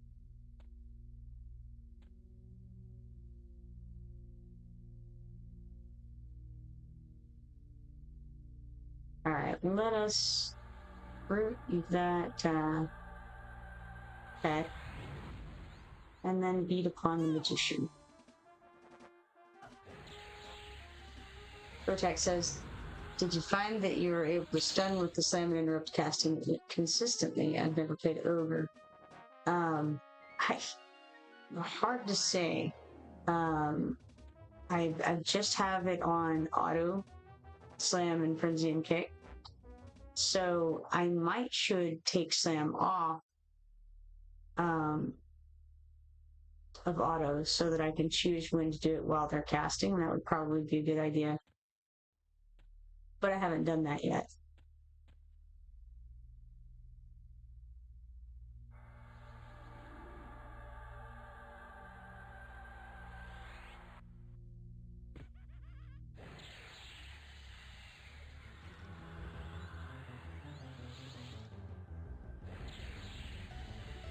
Dan says works essentially the same as Bash. I would, again, I would think so, but Protect says it can be good against healers. I know Bash is good for it. Yeah, I probably ought to, because yes, especially for healers, because interrupting those heals could be very, very, it could be the difference between winning and losing a battle easily.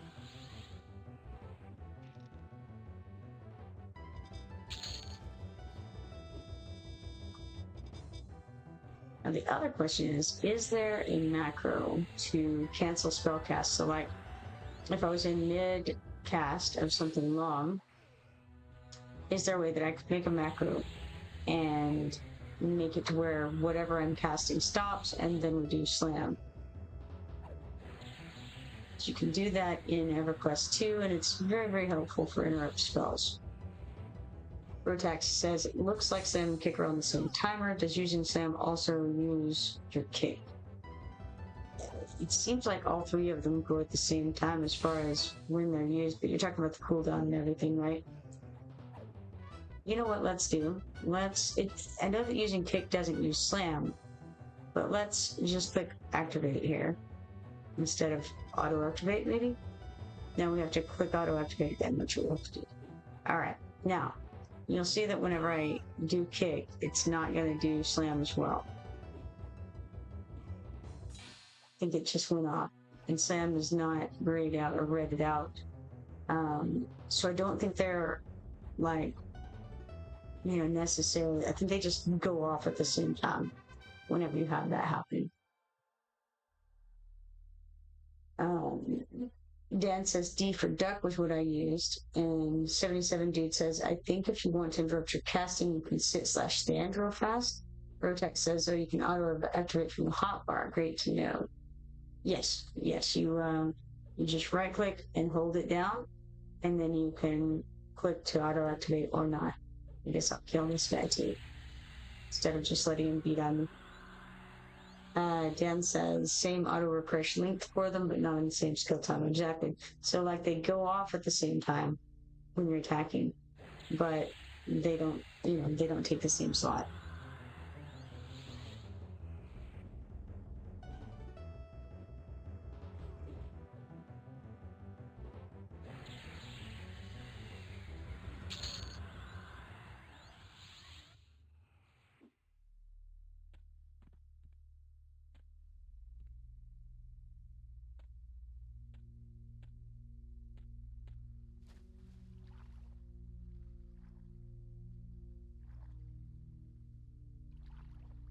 Well, I've accidentally gotten into the water. It's never great.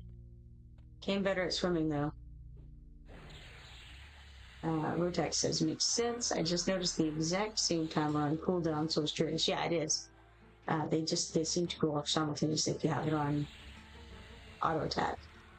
Cookie Monster says you can also bind track to your W key. Right. Yes, I want to do that, but I don't know how to do that. Oh look, we got a Minotaur behind us. That's new and different. Let's do something with him. Maybe. Maybe not. I had big plans to root him in that way. That did not happen. Try again. Now here's another question for you guys, picking your brains a bit. Are four-legged animals more difficult to successfully root than two-legged animals are? Dan says, kept you planning to go after the racial unlocks. You seem quest/faction interested, so this might be something worth doing. If I can figure out how to do something that is a quest, then I absolutely will. I don't know much about how to find them other than just talking to people and trying to figure out what's going on. Like, I have this note now somewhere around here that I have no idea what to do with. There's this third riddle for the troll quest. The implication being that there is a troll somewhere that maybe I should hand that to, for instance. But where is the troll? Who knows? Dan says, same for two and four-leggeds on roots and snares, alright. Vortex says, in settings, hotkeys, find your hotkey bar binds, and set the alternate bind to W. Let's see that. So we're doing like settings, hotkeys here. Find your hotkey bar binds and set the alternate bind to W. We're talking about for the forage, for instance.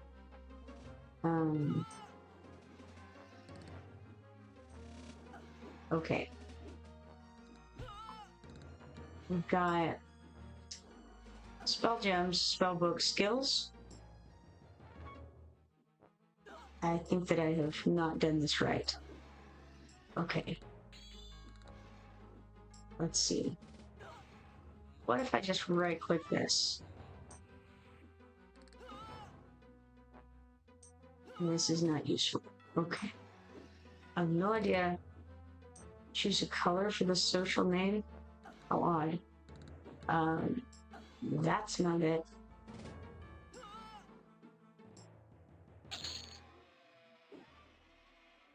That's it.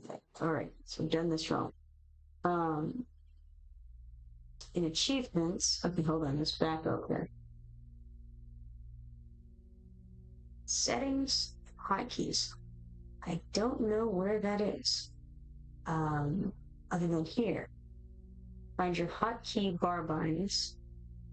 Okay, I see what happened. I must have gone up a little accidentally or something down, or I'm not sure. Alright, let's go to hotkeys 1. Oh, well, that was a problem. Try again. Okay, where is it? There we are. And that just makes it disappear or reappear. No bueno. The 77 dude says, I hear trolls like to hang out under bridges. Absolutely. Dan says, in achievements, you can find the factions needed, and there will be more videos and guides soon for them. But yeah, lots of quests you do to gain those factions. Some very easy, some take time. I've noticed that when you gain faction with one thing, you lose it with something else. Pretty consistent. Dan says, unlocking wood elf/half elf/high elf looks super easy and fast. Achievements up top. Cookie Monster says in options, I think, and then the hotkey tab. Let's try that. Okay, options, and then we've got gameplay here. We've got maybe controls. key bindings. So right now we've got move forward set to W. I don't actually know. Okay, so to change it, I would do this, which I don't really want to change it.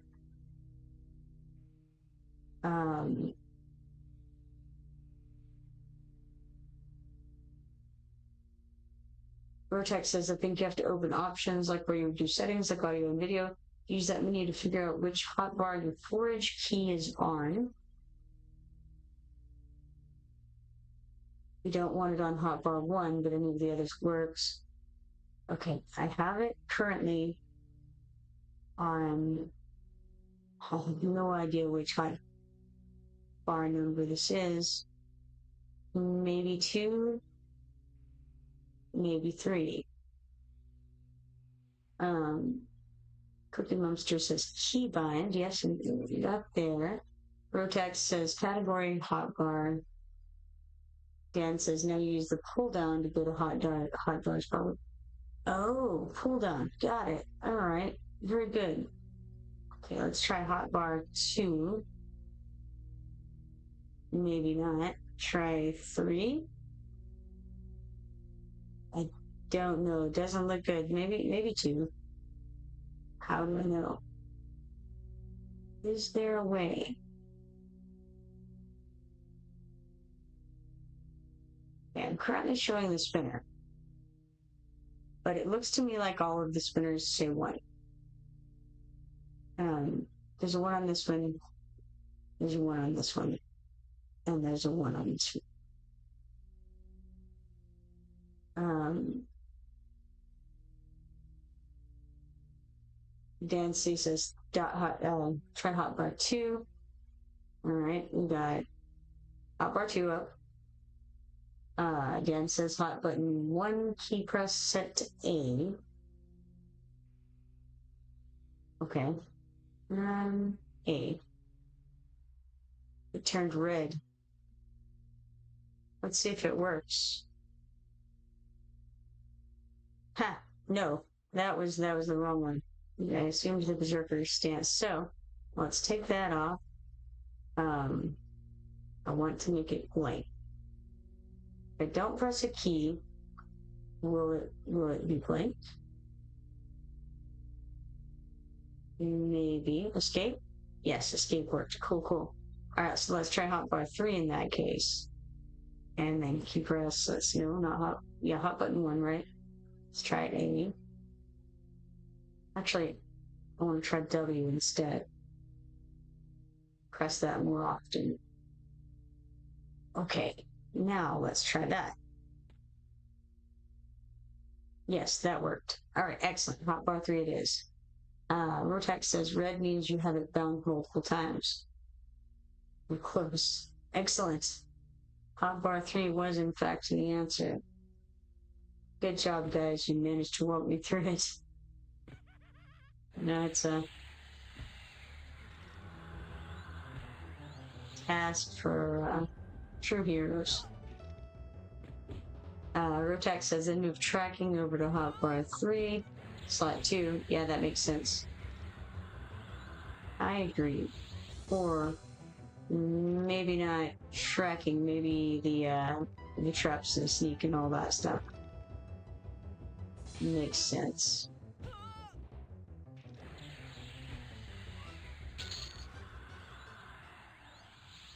And then we can go back to that. Let's see. That was options. And then we went to, we're already there. It's on controls, key bindings, and then hot button 2. Let's do that. Not the S. Oh no, that was terrible. Accidentally opened the map. A. Excellent. Wonderful. Looks good. Thanks, guys. Dan says once set up, we can swap macros too. Swap macros. Why would I? Rotex says, careful with that with sneak on your movement, you will be sneaky. Is it bad to sneak?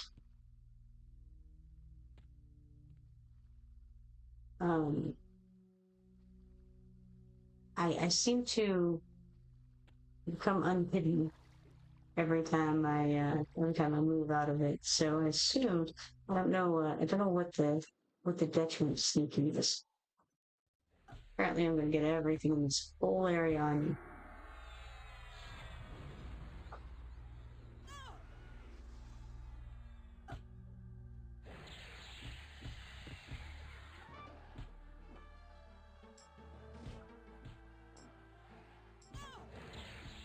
Oh, also should heal occasionally.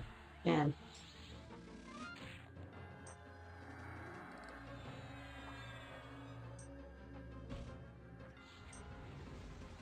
Dying again. No.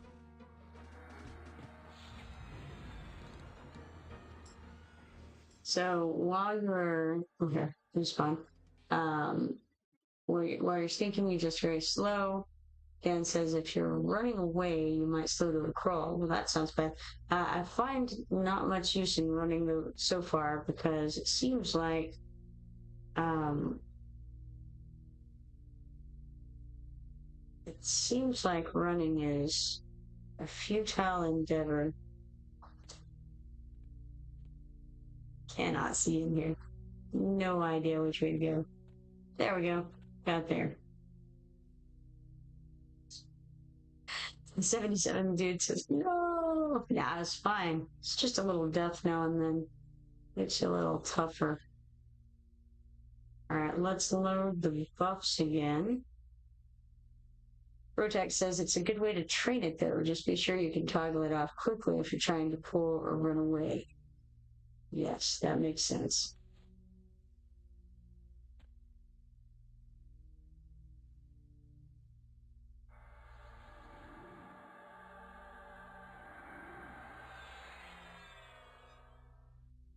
Dan says, well, if pulling or repositioning, it might be quite inconvenient too, but can always swap it out of that hot car slot once maxed if it's a problem. Yeah, for sure. I think I didn't get Spirit of Snake on, did I?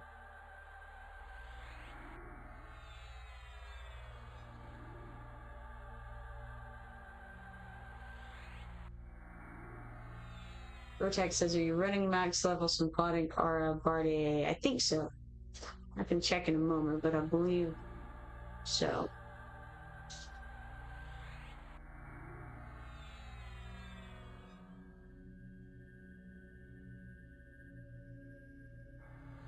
I think we press V to look at that, right? Yes.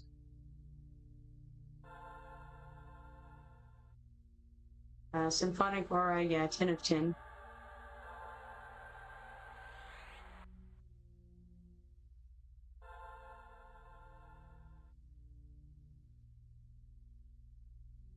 Alright, let's go back to the adventuring set here.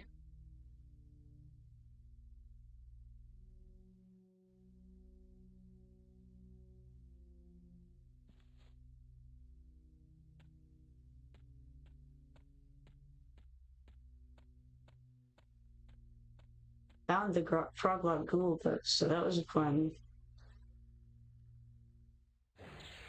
moment of time. Now I'm just gonna have to remember to do those macros tomorrow on the new character.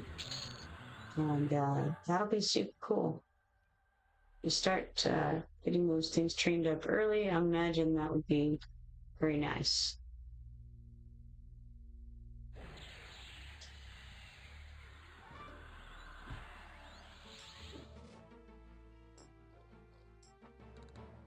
I think it's neat how they talk to you and you can understand all of them, or at least so far, I've been able to understand all of them.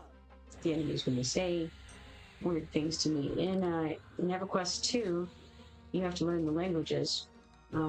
If you small piece of ore, interesting. Otherwise, you can't understand what they're saying. And there are quests to learn a lot of languages, and then other ones you can buy.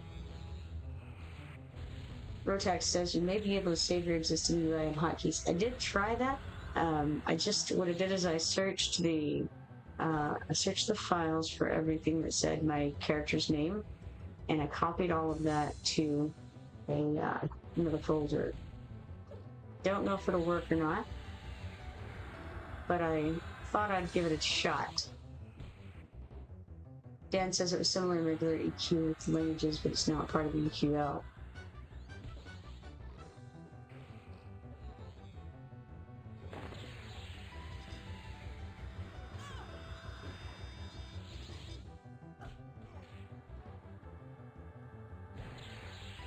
Yeah, I didn't notice it right at first in this because I was not paying as much attention to the words that were going by while I was doing things. But later on, I noticed they were saying things. They just weren't saying them verbally, which is what I'm used to in Everquest 2 is, they'll say things that you hear them say, and so I didn't realize they would do that in text form. But I think I've made it back to the front again in this way.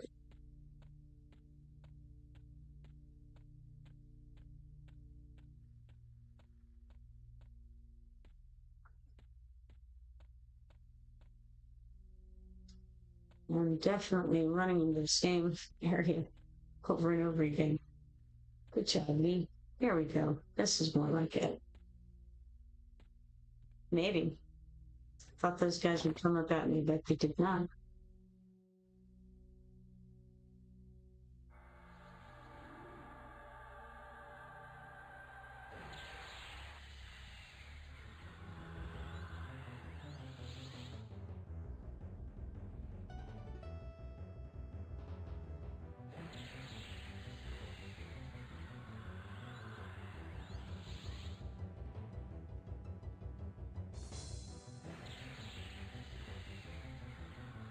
All right, let's see. I also noticed that in the upper left corner of my screen, and you guys can't see it because of the overlay, I don't think, but up there is a hotbar that appeared that has my stances on it.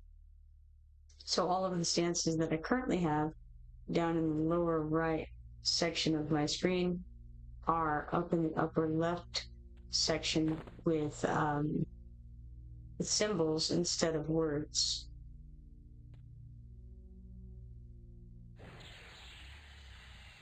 And I wonder too if that might be part of what you guys were seeing with the streamers. They didn't have all of the icons in previously, and so maybe they just don't have the icons and they have the words instead because they weren't ready for that yet. That's a guess. Rotax says you may have to change the name to match your new character and server name. I forget if server name is included as well. I don't believe so. I would have to look again, but I plan to use the same name, so that part shouldn't be an issue, but obviously the server would be.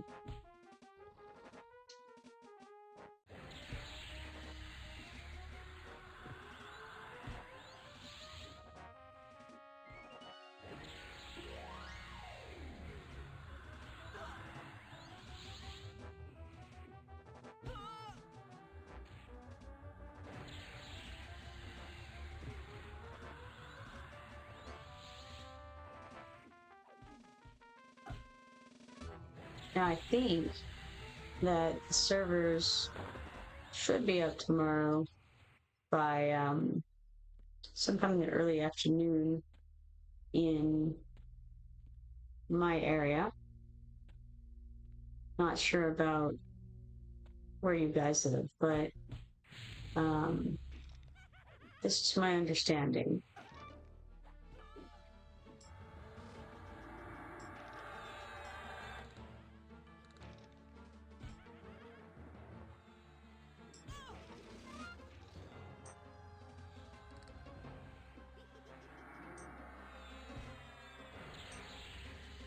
Silver earring here.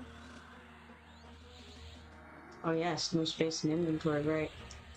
So let's just store it.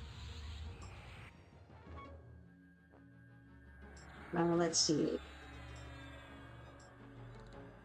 Rotax says, does the shaman have the new heal over times? Have you used them yet? I haven't seen any heal over times yet, but I also haven't checked anything new in my skills in a while. So it's possible that I do and just don't know it.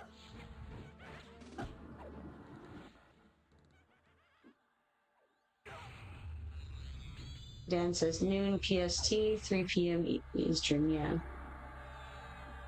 Vertex says 1 PST, 3 EST is what I saw, right? Right. Vertex says they are brand new as of like yesterday's patch. Oh, nice. Well, then it's highly possible that they could be here in my knowledge book. Try to check it out in a moment after we beat up this Lost Crusader a little bit. I managed to get her behind me somehow like a fool.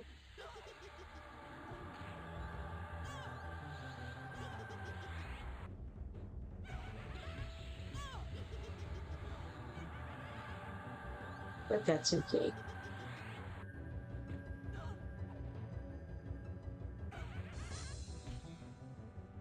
Also, went into Berserker stance earlier and forgot to change back to evasive.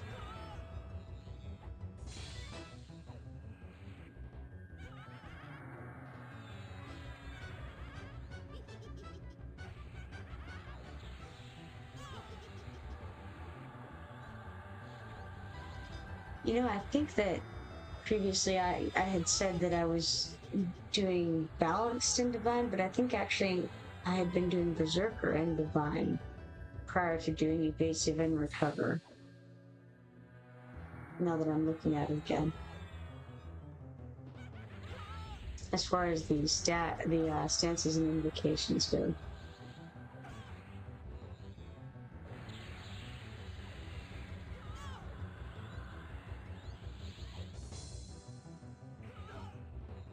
Rotax says I'm looking at Berserker as my third, primarily for that Berserker stance.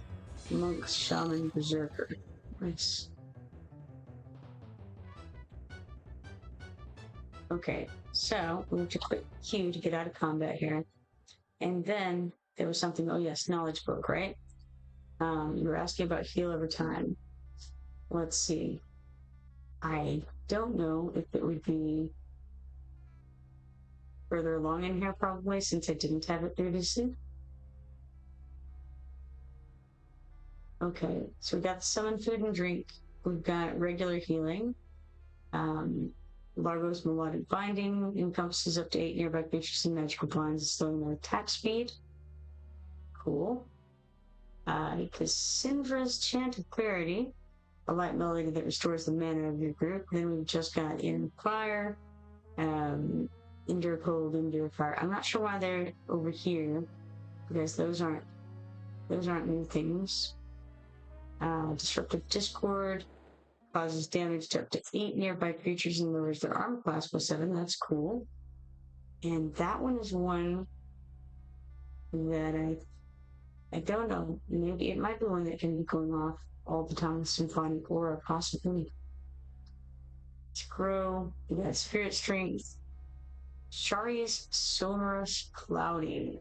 Surrounds your body with a light fog, allowing you to slip by many creatures undetected. The song also allows you to see invisible creatures. So I don't see anything that that is a heal over time.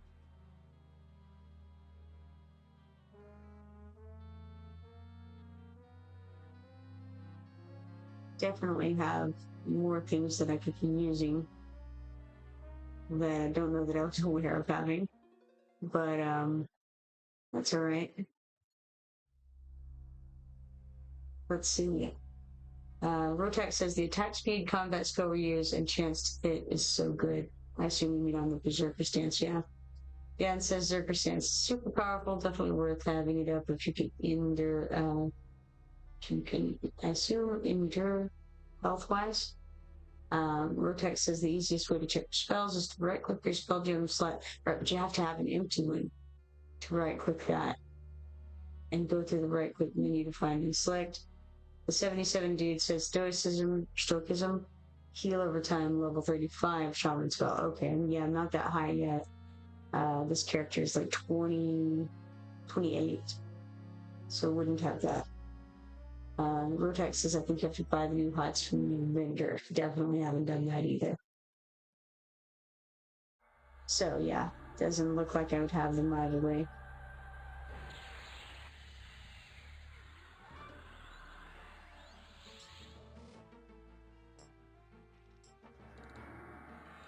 All right, I'm probably going to have to head back to the start of this zone. I guess it doesn't really matter since this server will be coming down tomorrow.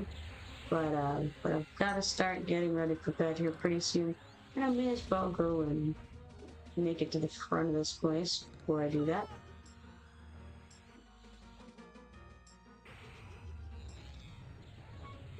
Definitely get stunned pretty often.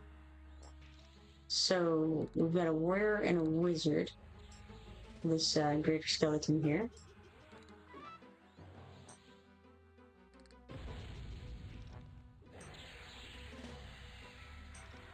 And here's another question for you folks. Are there any potions in this game for like healing and detriment curing, like cure potions or resistance potions or anything like that?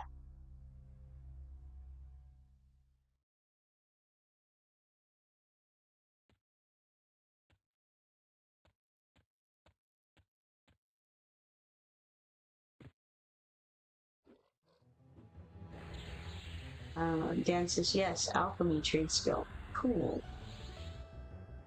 I normally like to have things like that on any of my tanks, but really on most of my characters in Everquest too.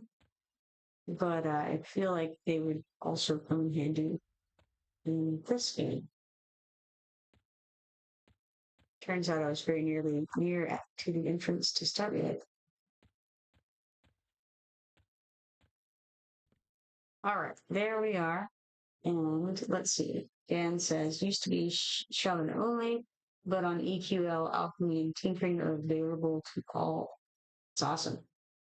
All right. Now, I better go ahead and call it for the night because it is 11:15 and I got up at 5 o'clock this morning. So, I better start getting ready for bed. Dan says tinkering was known only. That makes sense. 77 Dude says, thank you for the stream. Absolutely, it's a pleasure. It's quite fun streaming with everyone, as always. And hopefully, I'm going to see all of you tomorrow. And it should be entertaining to say the least. If you are not following me yet, be sure to follow me so that you can turn on notifications and see the next time that I go live. Hopefully, I'll see you all then. For now, everybody have a good night.